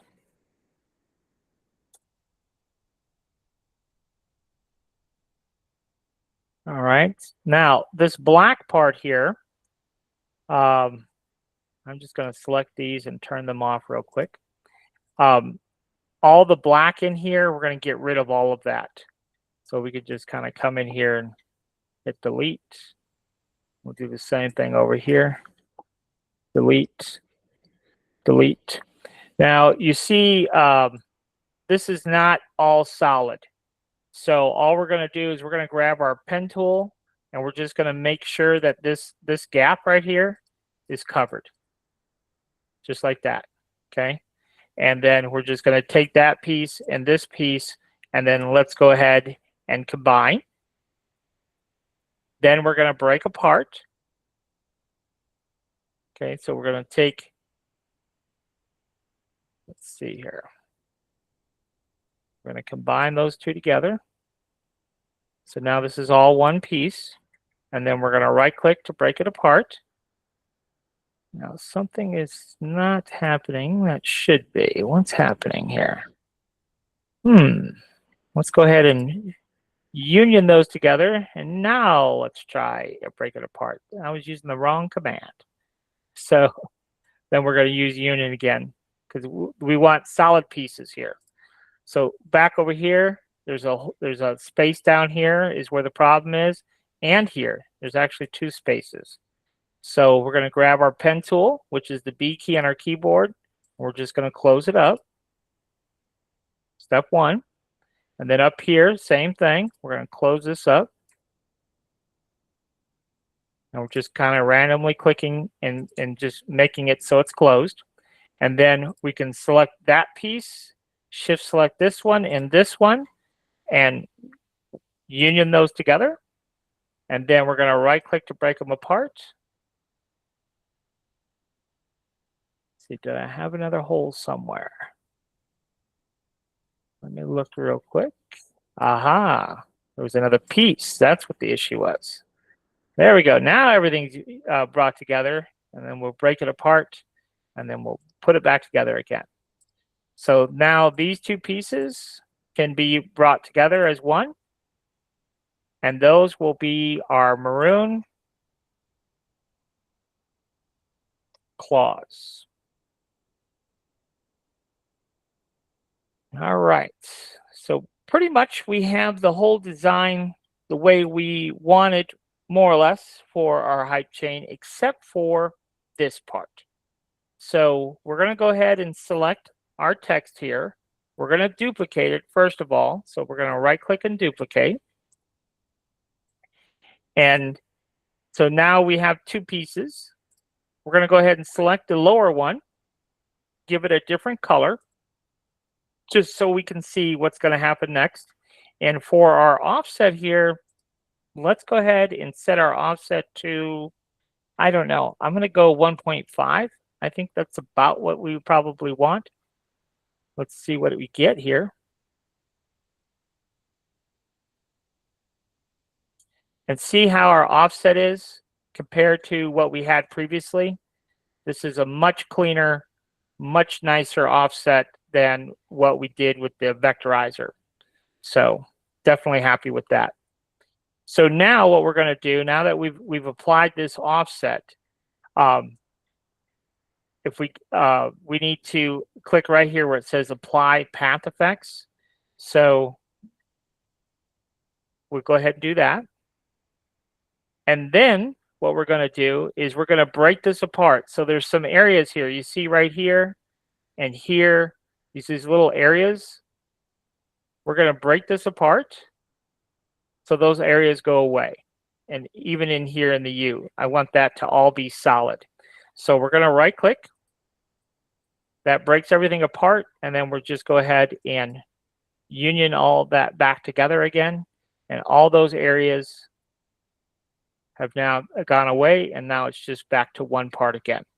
So now we'll go back over here to the part editor, and this is going to be our Liberty backplate, we'll call it.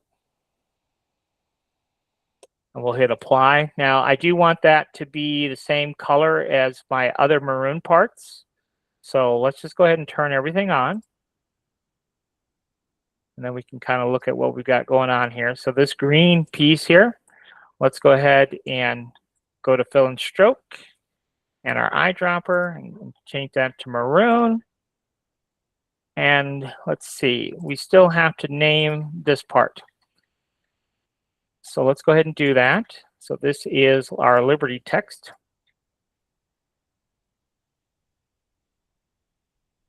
And I do know that this extrusion value is going to be 2.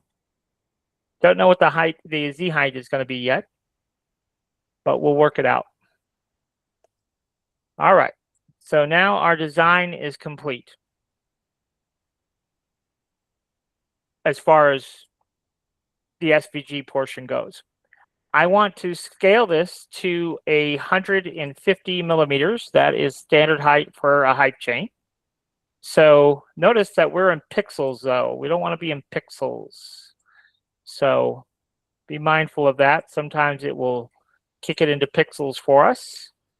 So, and what's really frustrating about this is right there. We changed it to millimeters, we saved it, and it went back to pixels.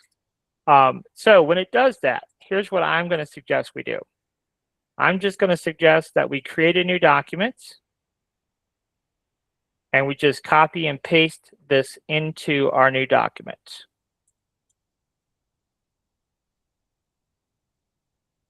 Okay, and it is in millimeters. And then we'll just go ahead and override that file. So David height, yes, we're going to replace it. And then we'll go ahead and close the old one. And now we have our new one. And now it should not switch unit values on us just randomly. So now what we have to do is I have to try to explain how we are going to set the Z height. Because eventually we're going to want to learn really how all this works. But again, if we don't get it right, and there's a very good chance we won't, because you can see there's lots of parts here. We don't have to worry about it too much because we can always fix it in Bamboo. But this is generically how it goes. The back plate, okay? This is a height chain. So height chains are 8 millimeters. And it's going to be printing on the build plate, so the Z height is going to be 4 millimeters. Okay, and you see it's now 8 and 4. Now, what about this? The white. Well, the white is going to be 2 millimeters extruded, and it's going to sit at 8. Okay, you'll see what happens when we get into the model, what these different values are going to do. Now, the reason I set it at 8 is because our white is going to be embedded in the maroon 1 millimeter and is going to stick out of the maroon 1 millimeter. Now, if I click on the black here, the black is still going to be extruded too, but the Z height is going to be 1 more than white, which in this case is 9. So we'll go ahead and hit apply there.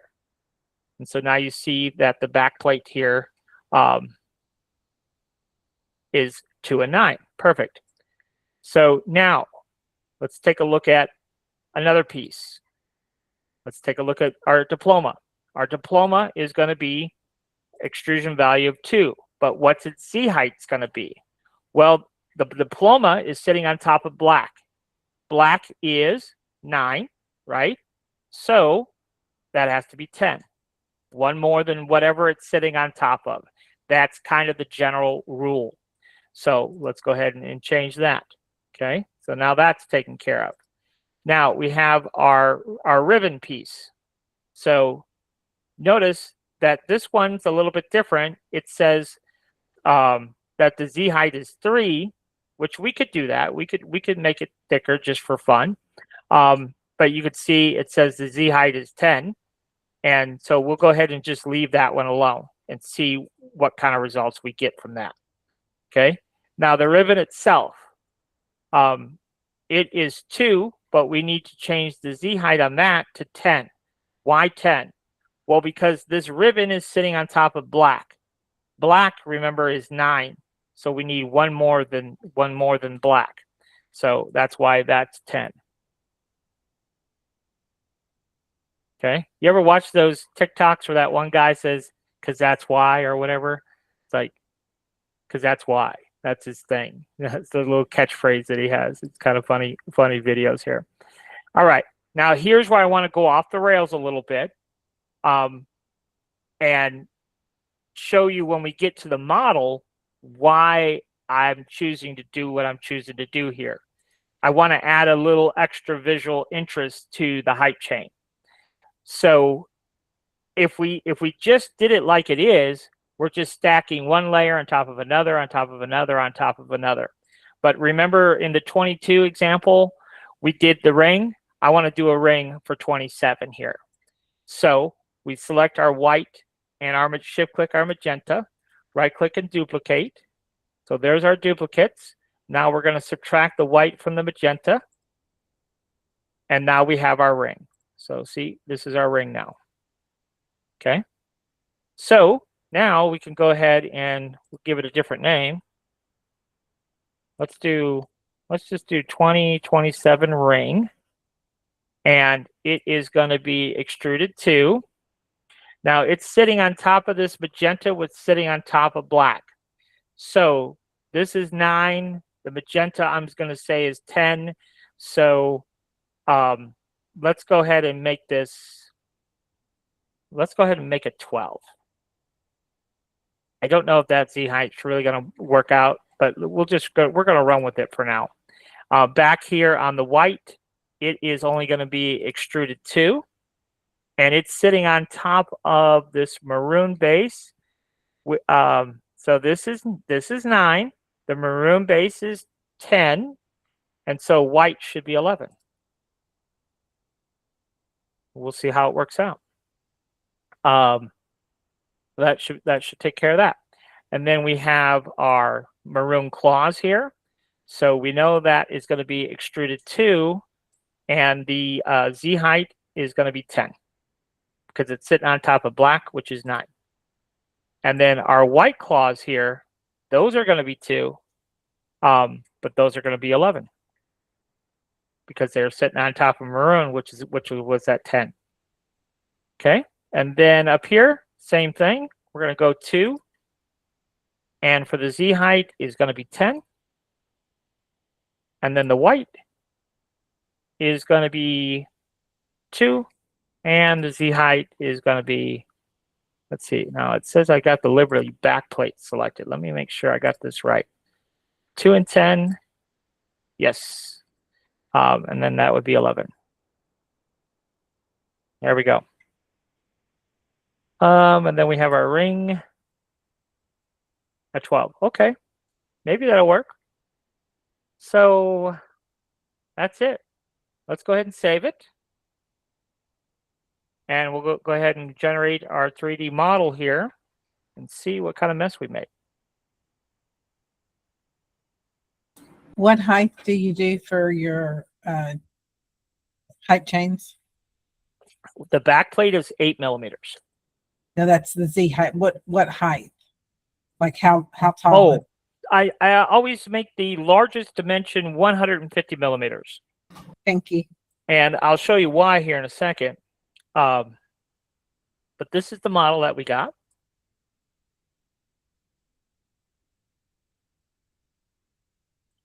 We almost got what we needed. Not quite. We're mostly there. So one issue that we have is the maroon here. We're missing a piece, which is part of our issue. That's what our issue is. We're missing a piece. And if we had that piece at the proper Z height, we'd be in good shape. But I just want to show you this. You see that? Remember we were talking about that ring? That's why we made the ring, so we could have that little recess on our 2027. We don't have that anywhere else in the design. The other thing I wanted to look at here that I think could be interesting is you see the white, that piece, remember we extruded at 3, and it gave us a little bit of a reveal there instead of just all being flat, which I think that looks pretty good too. But where's our missing piece? Why is it missing? Well, we don't know. Let's go look at our objects tab here. What we're looking for is, let me just look at the SVG. We're looking for our maroon. Let's see here. So there's our maroon ring, but we're looking for a piece that's called Maroon 2027. That's the piece that's missing in the model, but I suspect it's not missing. I suspect it's just buried where it shouldn't be. So let's look at it. There it is. Okay, so it is there. Let's look at its current Z value. I have it set to 8. Aha, I see why. The thickness is set to 2, so that's all good, but the Z height is all wrong, okay? So let's show you what to do here to figure out where the Z height really should be.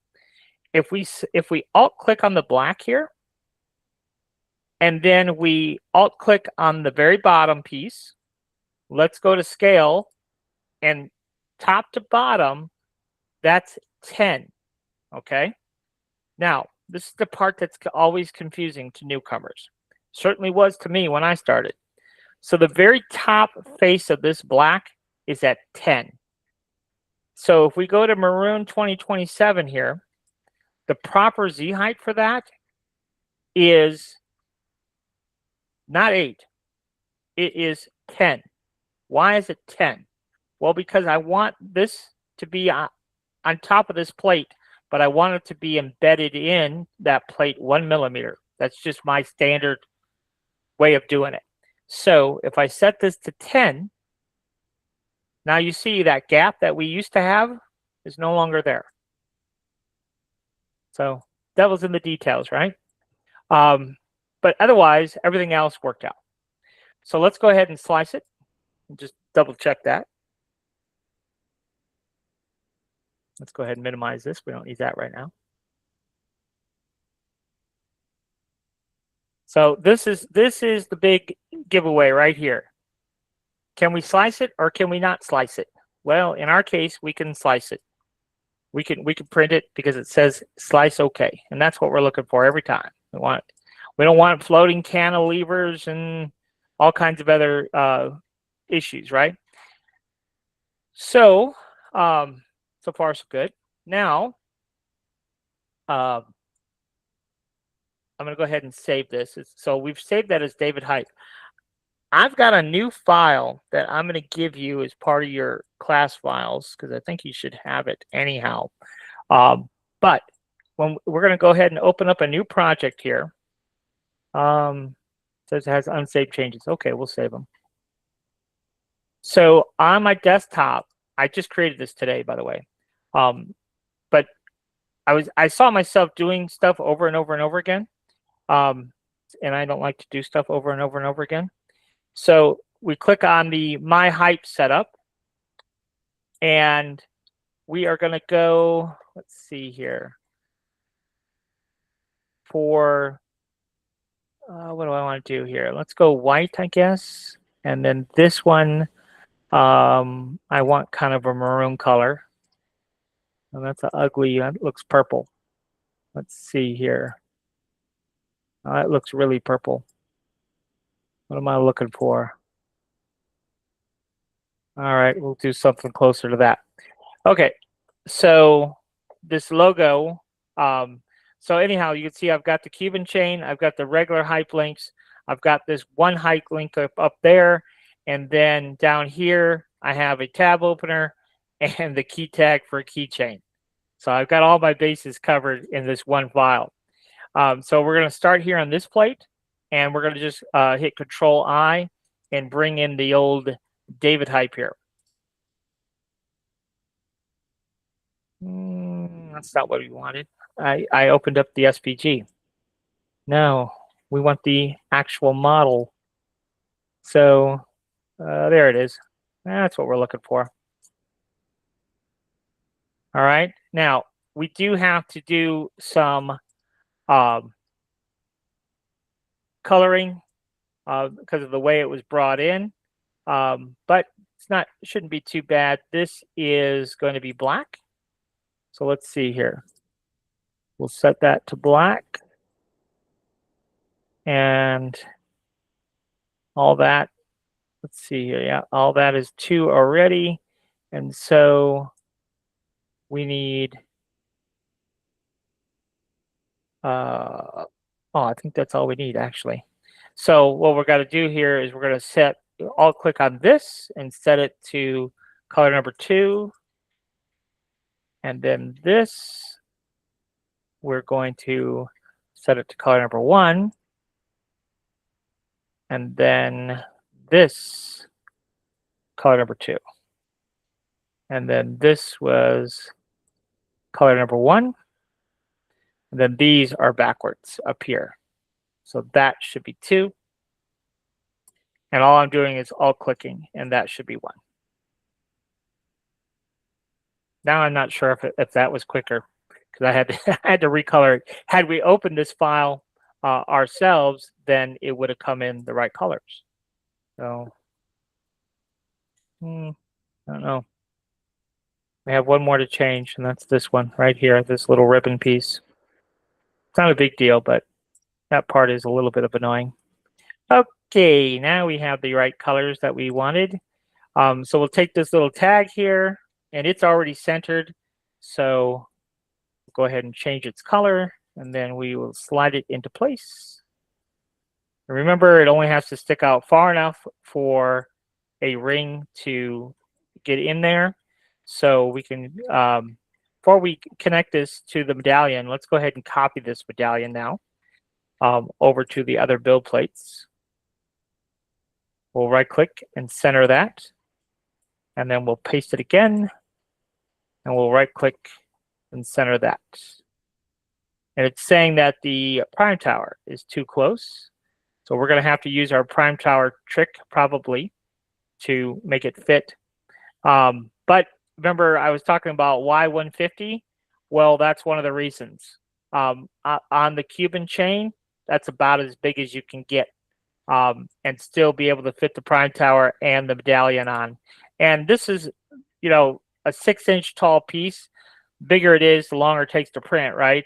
But really, this is sufficient. Like it really is a pretty good size piece anyhow. So in order for this to print, though, we need to control click these two and merge them together. And now this will print.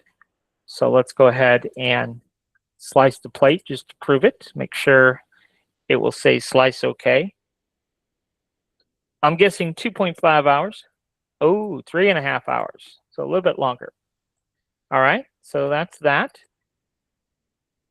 And then down here, we're going to make this into a keychain. But maybe not right just yet. Let's hold off on that. But up here, we have to connect to the Cuban. So again, we just control click both of them and merge those together. And now that can print, but let's go ahead and modify this. So back to global, back to others, come down here, turn off our rib wall. We need this taller. So we have to go smaller, like 10. See? And now we have a little, and then we still have room for the brim and everything that's going to be added to the prime tower. So now it will fit. And the flush volumes are already calculated for us. So that's cool. And that is a global setting. So now our prime tower looks that way on all build plates. It'll have that same setup. Now, for the piece de resistance, David wanted a 3D panther head. So let's go ahead and, or I guess it's not a panther, it's a jaguar. But he wanted a 3D one. Now, I don't think that's very practical. But all I did was I went on MakerWorld, found a leopard, a jaguar, and cut his head off. So he was perched on a log, and I whacked his head off. Now, when you opened it up in MakerWorld, it was all colored. But the problem is when you use the cut tool in Bamboo, you lose all of your coloring. So that's a bit of a drag. But if we want to see how to pop this head on, it's easy enough to do. So I think he's more or less horizontal now. Yeah, he looks pretty good. But at any rate, to stick this head on here, what we'll do is we'll take the head and we'll control click the medallion here, right click and merge, and then we'll use the assembly tool. So we'll go ahead and click on the assembly tool, and we're going to click on where we want the head to be, which is on top of this black piece. And then we'll click on the bottom of the head. Let's see here. let's see, we want to go, let me back up here. So we're going to go there. And then I want the bottom of this. What's going on here? Okay, yeah, it did work. It just looked odd. So if I hit 0, so now the bottom of our Jaguar there, that face is now dead even on that one. So now I can just alt click on him and just drag him over, and we know he'll be positioned properly here. So I can go ahead, if I go ahead and hit Control 1, that will let me look straight down, and then I can scale and scale him. So let's see here. See, he's weirdly rotated. So when I go to scale him, it's just looking kind of weird. But if we look at the original image, this is kind of sort of how it was. Remember how it just slightly overlapped the numbers? And you remember how his ears kind of slightly overlap that too? So let's shrink them down a little bit. And I think that looks fairly reasonable. But I think he's a little crooked. So I'm just going to maybe turn his head a little bit. I don't know. But you see, in order for it to look right, where his ears are proud of our medallion, and as big as his head needs to be proportionally to the design, like what it looked like originally, you could see that it really protrudes way out there. So to me, that's not very practical. But even if we scale him down a little bit, so let's go back and scale him down. I mean, it's still, even though he's pretty small now proportionally to the medallion, to me, it still sticks out there a mile. Not to mention the fact that we would, you would have to go back in, and we could, I guess what we could do at a minimum, we could make it blue, and then we could come in here, select this, and go to our paint bucket tool here, and we'll paint white. And at a minimum, we could come in here and, add his white eyes, and, you could get real fancy and, really go to town, painting all the details. And the original head looked really, really good, but you see what I mean? But to me, it's just not practical because of how far it sticks out anyhow. To me, that looks kind of weird. So, I don't know. The majority of it's done though. So, but if you wanted a 3D head, that's what you'd wind up having to do there. So I'm going to go ahead and save this. Save project as, and then we'll call it DD Hype. So that's why when we, let's see here, where did that go? Yep, it's right there. So that's why in this design, somewhere in here, I asked for the head by itself, because then we could go ahead and do the vectorizer conversion, convert it to SVG, and then we would have our Jaguar that we could add to our hype chain. But I'm not going to do all that work because I don't know if that's what ultimately he wants or not. So I'll show him the 3D version, and then maybe he'll come to the same conclusion I did, that it doesn't look right, and we'll want a 3D version but with different layers. So I don't know. So that's that. So we'll call that project done, and then we'll take a look at our backpack project here, and we'll call it a night, I think. So we're going to go ahead and right click and copy on our black and white version. So we'll come in here, We'll create a new document and right-click and paste. And let's go ahead and we'll turn off our other design, but we will go ahead and save whatever changes there were.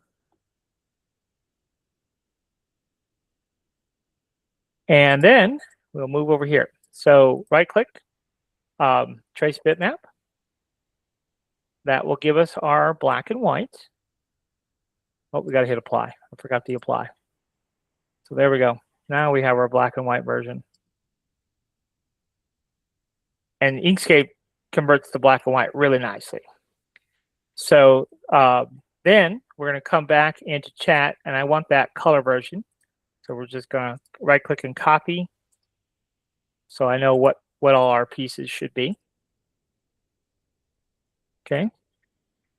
And then we can come in here, and we're going to break this apart. So we're going to bring in our tool here, and we're going to right-click to break it apart.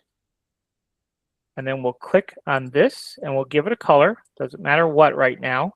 And then we'll right-click on this icon to send it to the bottom. And then we can start looking. Well, we've got some pieces here. We've got two different blues and some pinks here. So let's do that. Let's go ahead and select all of our pieces that are this darker blue. Okay. So it's this piece, shift-click this piece, shift-click this piece, and this piece. Okay, let's go ahead and make all those one to begin with, but then let's come in here to our fill and stroke and grab our eyedropper, and let's just sample that color. So now those four pieces are all the same color. So then this piece, you can see what pieces now are this lighter blue. So we'll go ahead and select that piece and shift-click this one, and this one, and this one, and this one, and we'll go ahead and make it all one, step one, and then we'll grab our eyedropper here, and we'll go with our lighter blue here. Okay. Now, this piece here, we need a hole, so we're going to shift-click, and we'll go ahead and cut our hole there. So that is difference. So there's our hole. And then let's look at what else we've got here. This piece here is, this big piece right here is going to be pink. So let's go ahead and make it pink. Now, I created a little function here that is really going to be useful for this particular example, because this function does not exist in Inkscape. But we have a unique situation here. Let's go ahead and take this piece and make it black. There's other pieces here in our design. If we toggle our view, we could see those other pieces. Those other pieces are there, right? But we can't see them because of where they're at in the layer stack. So what we can do now is we can take our pink and we can shift-click our black, and we can use the next two. So if we look here in our layers, you see where the pink is in relationship to the black, right? So what we're going to tell the software is to put the pink next to the black. That's what next to does. And if you, this button right here is what next to is. And if you look down at the status bar, it says left click next to above. And if we right click, it would be next to below. So when we click on that, it'll move the pink right with the black. And now all the elements that we couldn't see, now we can. Okay. And so anyhow, that's how that works. So we have a similar situation here where we have more pieces, but they're not in the proper stacking order. So for example, this first piece right here is supposed to be black, but it's supposed to be sitting right on top of our pink. So we'll shift click, but it's not. You see that? So again, if we just click on that, then it will put that black piece directly on top of our pink. Now, what we can do is now we can turn off the black piece, and it will reveal the blue piece. So now we can go ahead and select that. We'll go to fill and stroke here, and we'll give it the proper fill. And now we'll go back to layers here.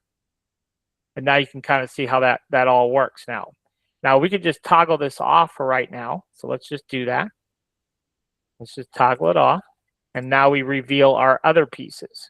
So you can see here, our heart is kind of the same way, where we have multiple pieces of our heart. So, and we also have multiple pieces of our zipper. So we're going to go ahead and shift click our pink, and then we'll do next to, because that piece is going to be black. What color is the heart? The heart is going to be pink. All right. So we'll go ahead and sample. We'll go back to fill and stroke. So now that's all proper. And then same thing here. We're going to take this and shift click that next to, and then that piece that's sitting on top is going to be blue. So we'll just select that, and it's going to be this kind of darker blue. So let's go ahead and eyedropper, darker blue. Okay. So now we have all the pieces and parts of our puzzle here. It's almost like a puzzle. So this is what we've got going on. So we don't actually need our image anymore. So that's all taken care of. Now, she mentioned she was going to do a keychain and then put the kids' names on it. So what I'm going to suggest is that we make it about 3 inches. That'll be a nice little bag tag, and it will give us a ample room here to put a kid's name. Maybe a room number or something, right? So for 3 inches, that's 75 millimeters. So we'll just go ahead and make it all 75 millimeters tall. And now we have to go in and set all of our different pieces and parts and combine things if we need to combine things. Like for example, so no, is all this together? Yes, all that's together. I don't think there's really any simplification. This piece here, and this piece here, and this piece here, that's all sitting on top of pink. It's all black. So we can extrude all that to one color. So that we can actually bring all those pieces together. So let's go ahead and just start at the bottom and start naming our parts. So that is going to be our back plate. And then for keychains, we make them 4 mil. So half of 4 is 2. We'll go ahead and hit apply. And then we can move on. And then we have all of our light blue pieces. So we'll just call that light blue. And those are going to be 2. The Z height for those are going to be 4. And we'll go ahead and hit apply. And then we have our dark blue. So we'll just call that dark blue. And those are going to be 2 and 4. And we'll go ahead and hit apply. And then what's next? What's next is our pink. So let's go ahead and call it pink. And it's going to be 2. And it's going to be 4 also. So there you go. And let's see here. That's a separate piece.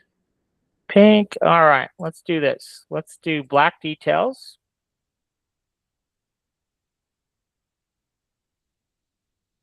And those are going to be 2.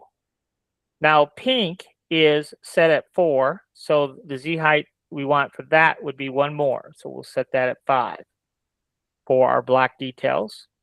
And then we're going to have our dark blue again. So we'll just call it zipper.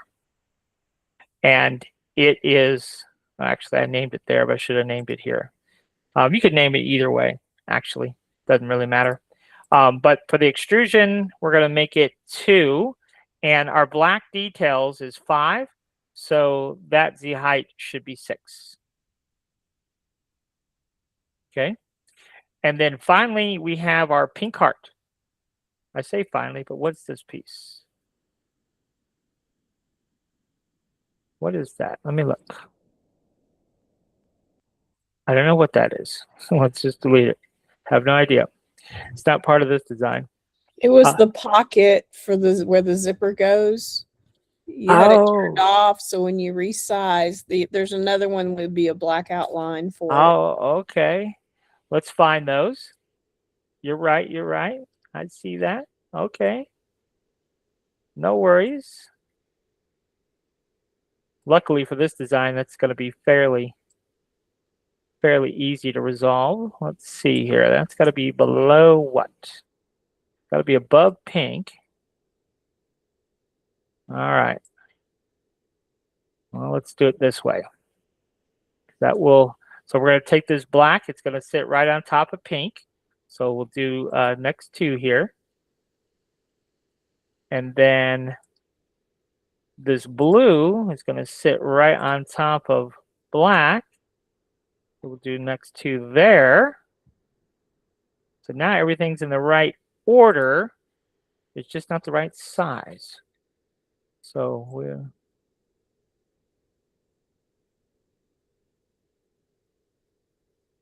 tell you what, let's do. Let's go ahead and grab that and we can just center vertical those. We're pretty close to center. All right. So there we go. So now that will change things. So this black can be, let me see here. Yep. So now we have to kind of redo things a little bit. So this black, you see where we connected it to those other pieces of black? We can't do that. So we have to break those apart. Right click. Those have to be broken back apart. So so this here, we'll just call it top zipper. And it's going to be 2. And it's going to sit on top of pink. Pink is 4, so therefore it's going to be 5. All right, so that's that. This is going to be 5 as well. So these two actually could be combined together. Not super important. So we're just going to go ahead and we'll just do a pocket. And we're going to do 2 and 5.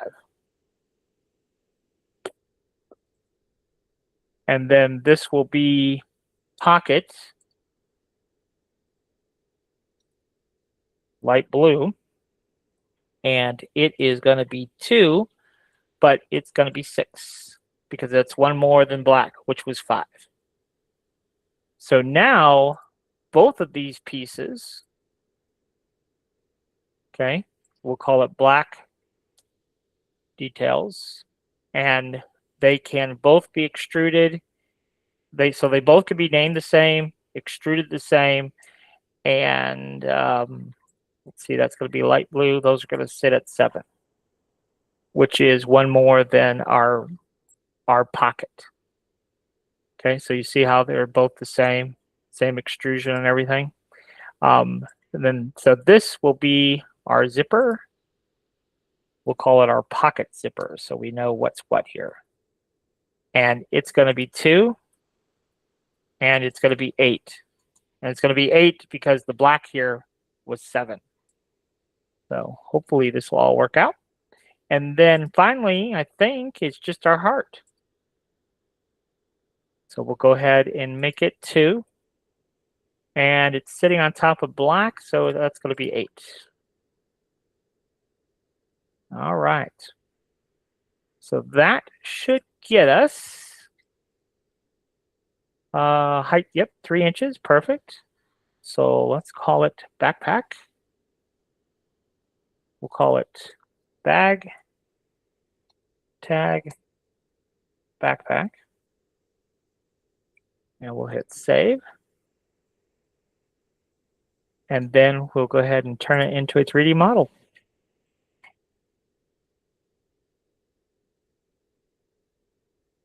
And hopefully we got our Z heights all right. But if not, it's easy enough to go in and fix.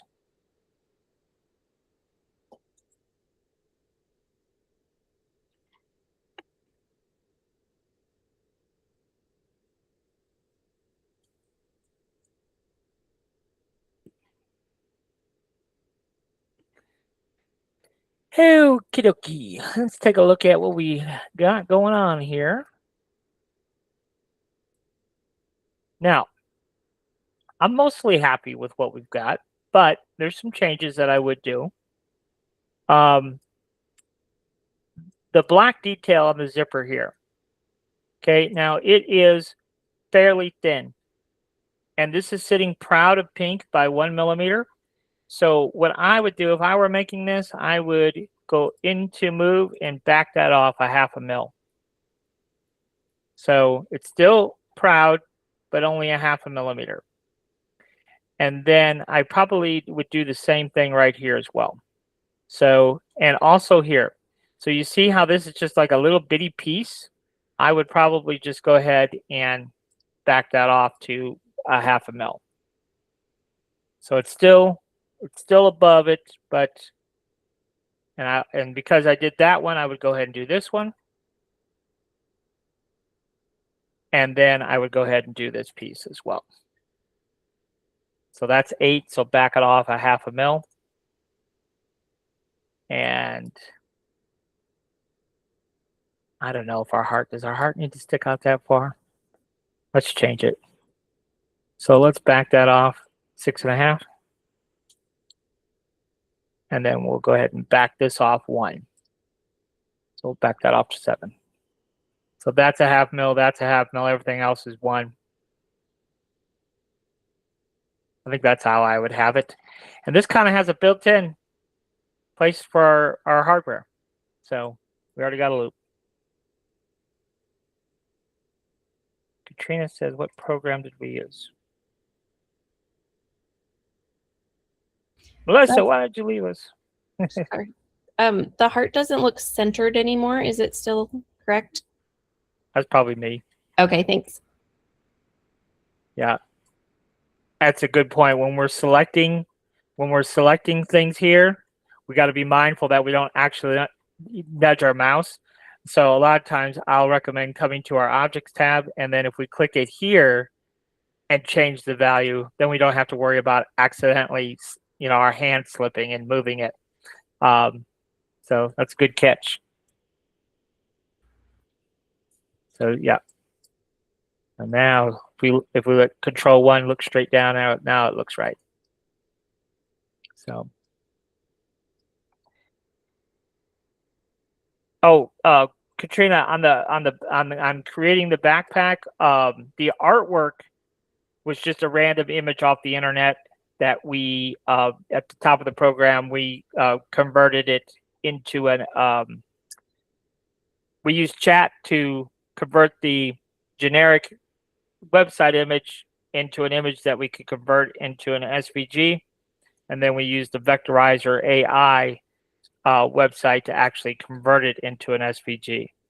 And then we, of course, used Inkscape to turn it into a 3D model.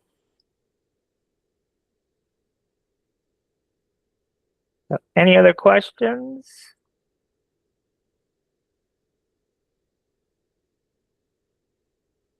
And of course, Corley, I know you probably already know this, but if you grab your text tool, right, with your model selected, when you grab your text tool, it's automatically going to want to stick to your model. So this little yellow square, we move it to our pink area, and that's where if we type in, our kid's name or whatever, it's already going to be stuck to that pink face. Should I embed it a little bit more, or is it okay right where it is? Yeah, you can. So I always embed. So I just think it looks a little bit better. And then for the thickness, maybe 1. So it's embedded, but it's only sticking out a 1/2 millimeter. Yeah, it looked perfect. Thank you. Yeah, and then because of the way this file is, whatever font that you want.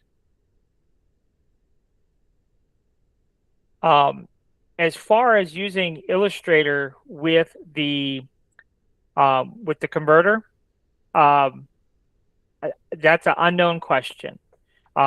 I don't know how I don't know how Illustrator converts SVG files. That it hasn't. There's another individual. I don't know if he's still here, but he uses Illustrator primarily too, and that's just something I haven't explored. But I know I am going to make there's enough people that use Silhouette Studio that I'm going to make a similar version that will take a Silhouette Studio SVG and automatically generate a model. But I don't know how Silhouette Studio writes an SVG file yet. It's something I have to experiment with. But what I was going to say was this text here, now that we have it in place, it remains totally editable.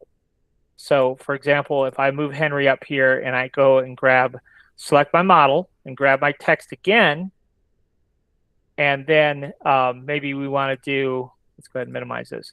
Maybe we want to go 2027, or, well, I guess it'd be what, 26, 27 school year. But whatever.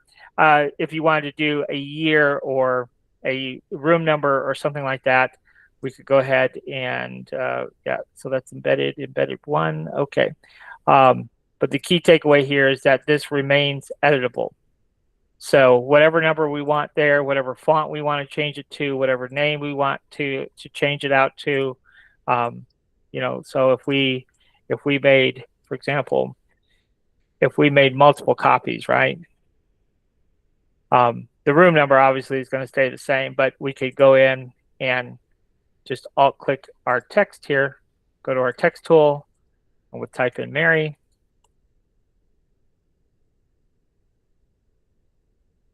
Right?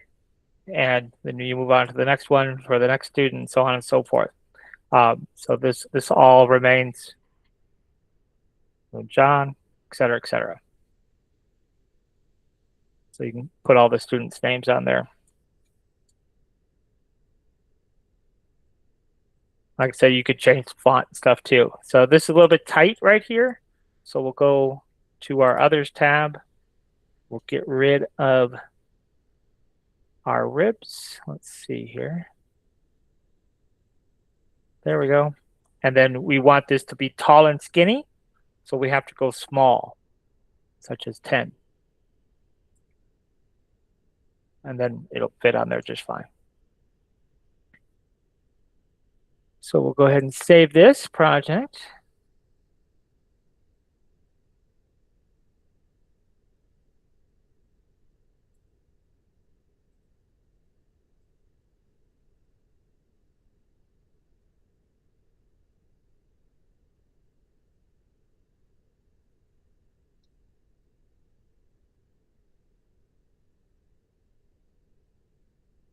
All right. So any other questions? I encourage you to use those chats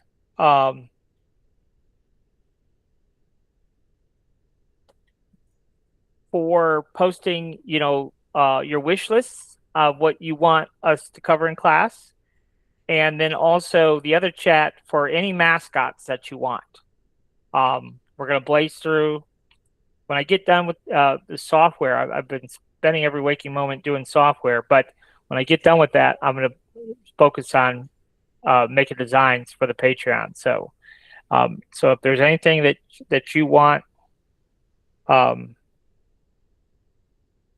more universal it is, the better. In other words, don't post Bob's Barbecue in North Carolina because I'm probably not going to do that one. But if you do the Henryville Mustangs, I'll do that because there's lots of mascots that people use for Mustangs, right? So there was someone who posted that bulldog, silver something or other bulldog. Stuff like that's fine, but you know, try not to be like really super specific. Like I said, Bob's Barbecue in North Carolina, I'm probably not going to do that one. So try to do some mascots that might appeal to everybody, a bigger audience. So any other questions before I let you guys go? Katrina, you asked about paid one-on-ones. Yes. So if you're a Patreon member, then we really encourage you to, if you have the time, to wait.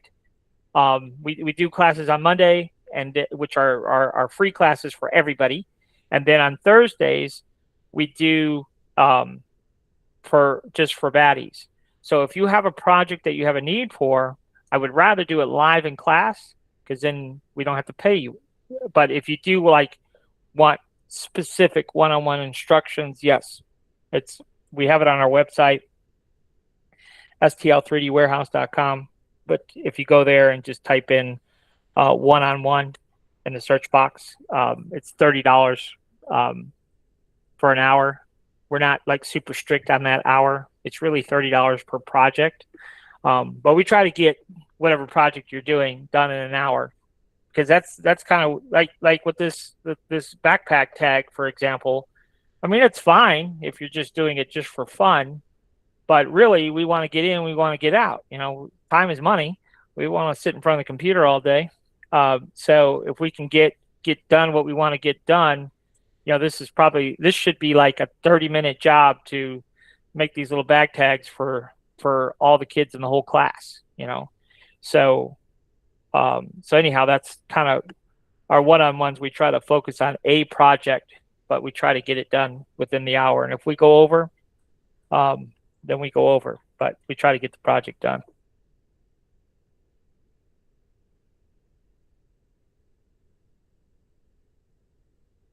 But well, that's great. Yeah, if you have mad graphic skills, it certainly makes creating artwork a lot easier. That's for sure. Maybe I should take your one-on-one. I've been doing graphics in different. I'm a Corel Draw guy. I've been using Corel Draw for a couple of decades, but I got frustrated with Corel Draw, so now I'm an Inkscape guy. I bought Corel Draw software years ago, and I just got a new laptop, and they would not create a new registration key for me, despite the fact that they had record that I purchased 3 legit copies of Corel Draw. Because my copy was outdated, they would not generate a key for it. I had to buy the new version. So 30 years with Adobe. Yikes.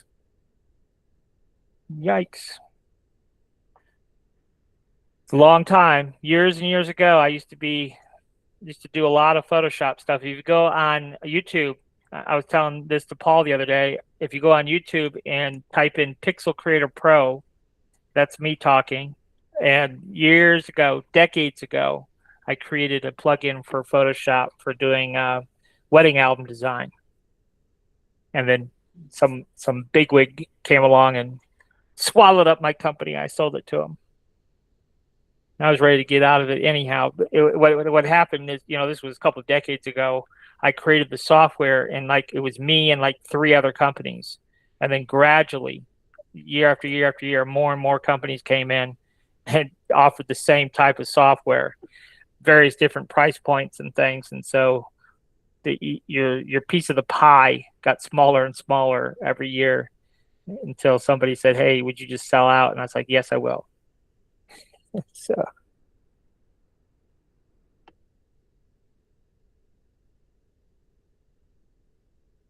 Back in the day, Paul, it was a big thing, man. Pixel Creator Pro was the boss of the photo album design world for photographers. So, and then if you look on YouTube, if you look up Easy Stone Macro, that was a macro that I made for Corel Draw for doing rhinestone designs. And I did that for a long time until somebody literally copied my software, almost verbatim. And he just had a more fierce marketing campaign, the Rhinestone World. If you look up the Rhinestone World, you'll see his Rhinestone plugin is almost identical to Easy Stone. But I still had other features he didn't have. So I've been using graphics and creating software for a long time.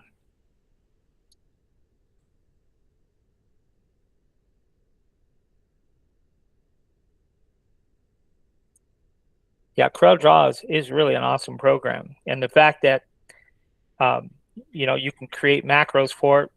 And CorelDRAW uses a Visual Basic for applications programming language, but which is a little archaic in today's world, but it can get the job done. But Python is the new king. Everything's Python now.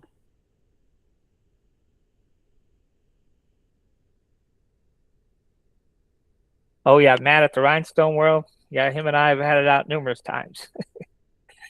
But that was probably a decade ago. Like, it's been a long time since I was doing rhinestones. But yeah, we could do a one-on-one with Bamboo too. And for those of you who don't know, the Bamboo Academy, I'll show you. If you haven't done it, it is really worth taking the time to do it. So you just go to the Bamboo website, type in Bamboo Academy, and click software, and then click Bamboo Studio. But these videos, let's see here. Where did they go? To support. There it is. Bamboo Academy. But yeah, it's a really good course, and the classes are short. That's what I like about it. Like, it's very concise. They're only a couple minutes here and there. But they have different a bunch of different classes. Like, I think they've changed this a little bit. It looks a little bit different now. But they had like beginner ones, and then like intermediate, and like a higher level. But maybe you got to get through the short classes before you go to the next level or something. But anyhow, the videos are really good. So if you haven't watched them, it doesn't take a lot of time to watch them, and there's really good information in there for sure. But I see it says beginner here, but they used to have like different levels. So I don't know, they must have changed it.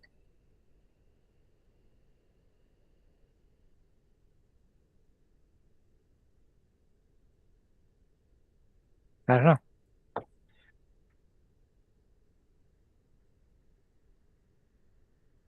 All right. Well, if you're a baddie and you feel like joining us on Thursday night, we'll have some more videos.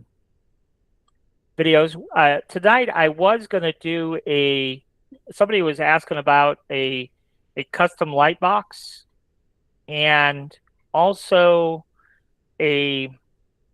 another project that involved using a photograph and doing a hype chain with like a cheerleader hype chain with the actual cheerleader photograph on the hype chain.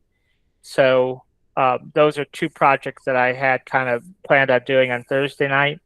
Maybe some other ones too, but those were the two primary ones. Was a customized named light box, and somebody had posted on the Facebook group. Let me see if I can find it real quick, so I can show you what I'm talking about here.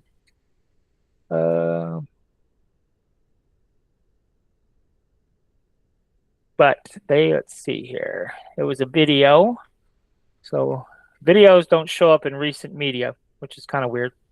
Let's see if I can find it real quick here, though. No.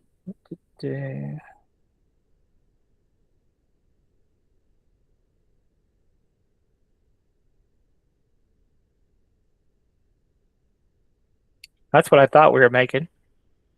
There, this.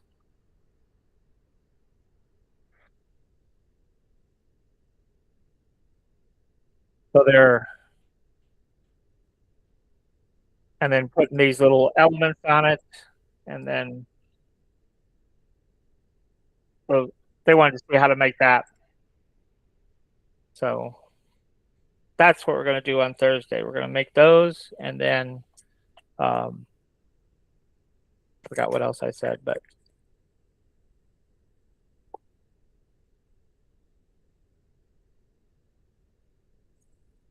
So yeah, so if you have projects, post them to the chat, and we'll take a look at those and see if we can get those added to the class. And if you have some mascots that you want, get those posted, and I'll start doing those every so often when I get a little downtime. So I will see you guys maybe on Thursday, same time. Thank you. All right, no problem. And I'll get these files posted. And I promised last Thursday's class, I'm going to get that posted in the next like 10 minutes. So, last Thursday was a baddie class. So the baddie classes are only available on the Patreon. So to watch those, you want to go to the Patreon. And one other point to make about the Patreon, when you go to Patreon right now, if you look, there should be a link that says collections. Now, I don't have any collections yet, but I am going, that's a new feature, fairly new feature of Patreon. And what that will do when you click on collections, I'm going to have like all of the Thursday night classes in one collection, kind of like a playlist on our YouTube channel.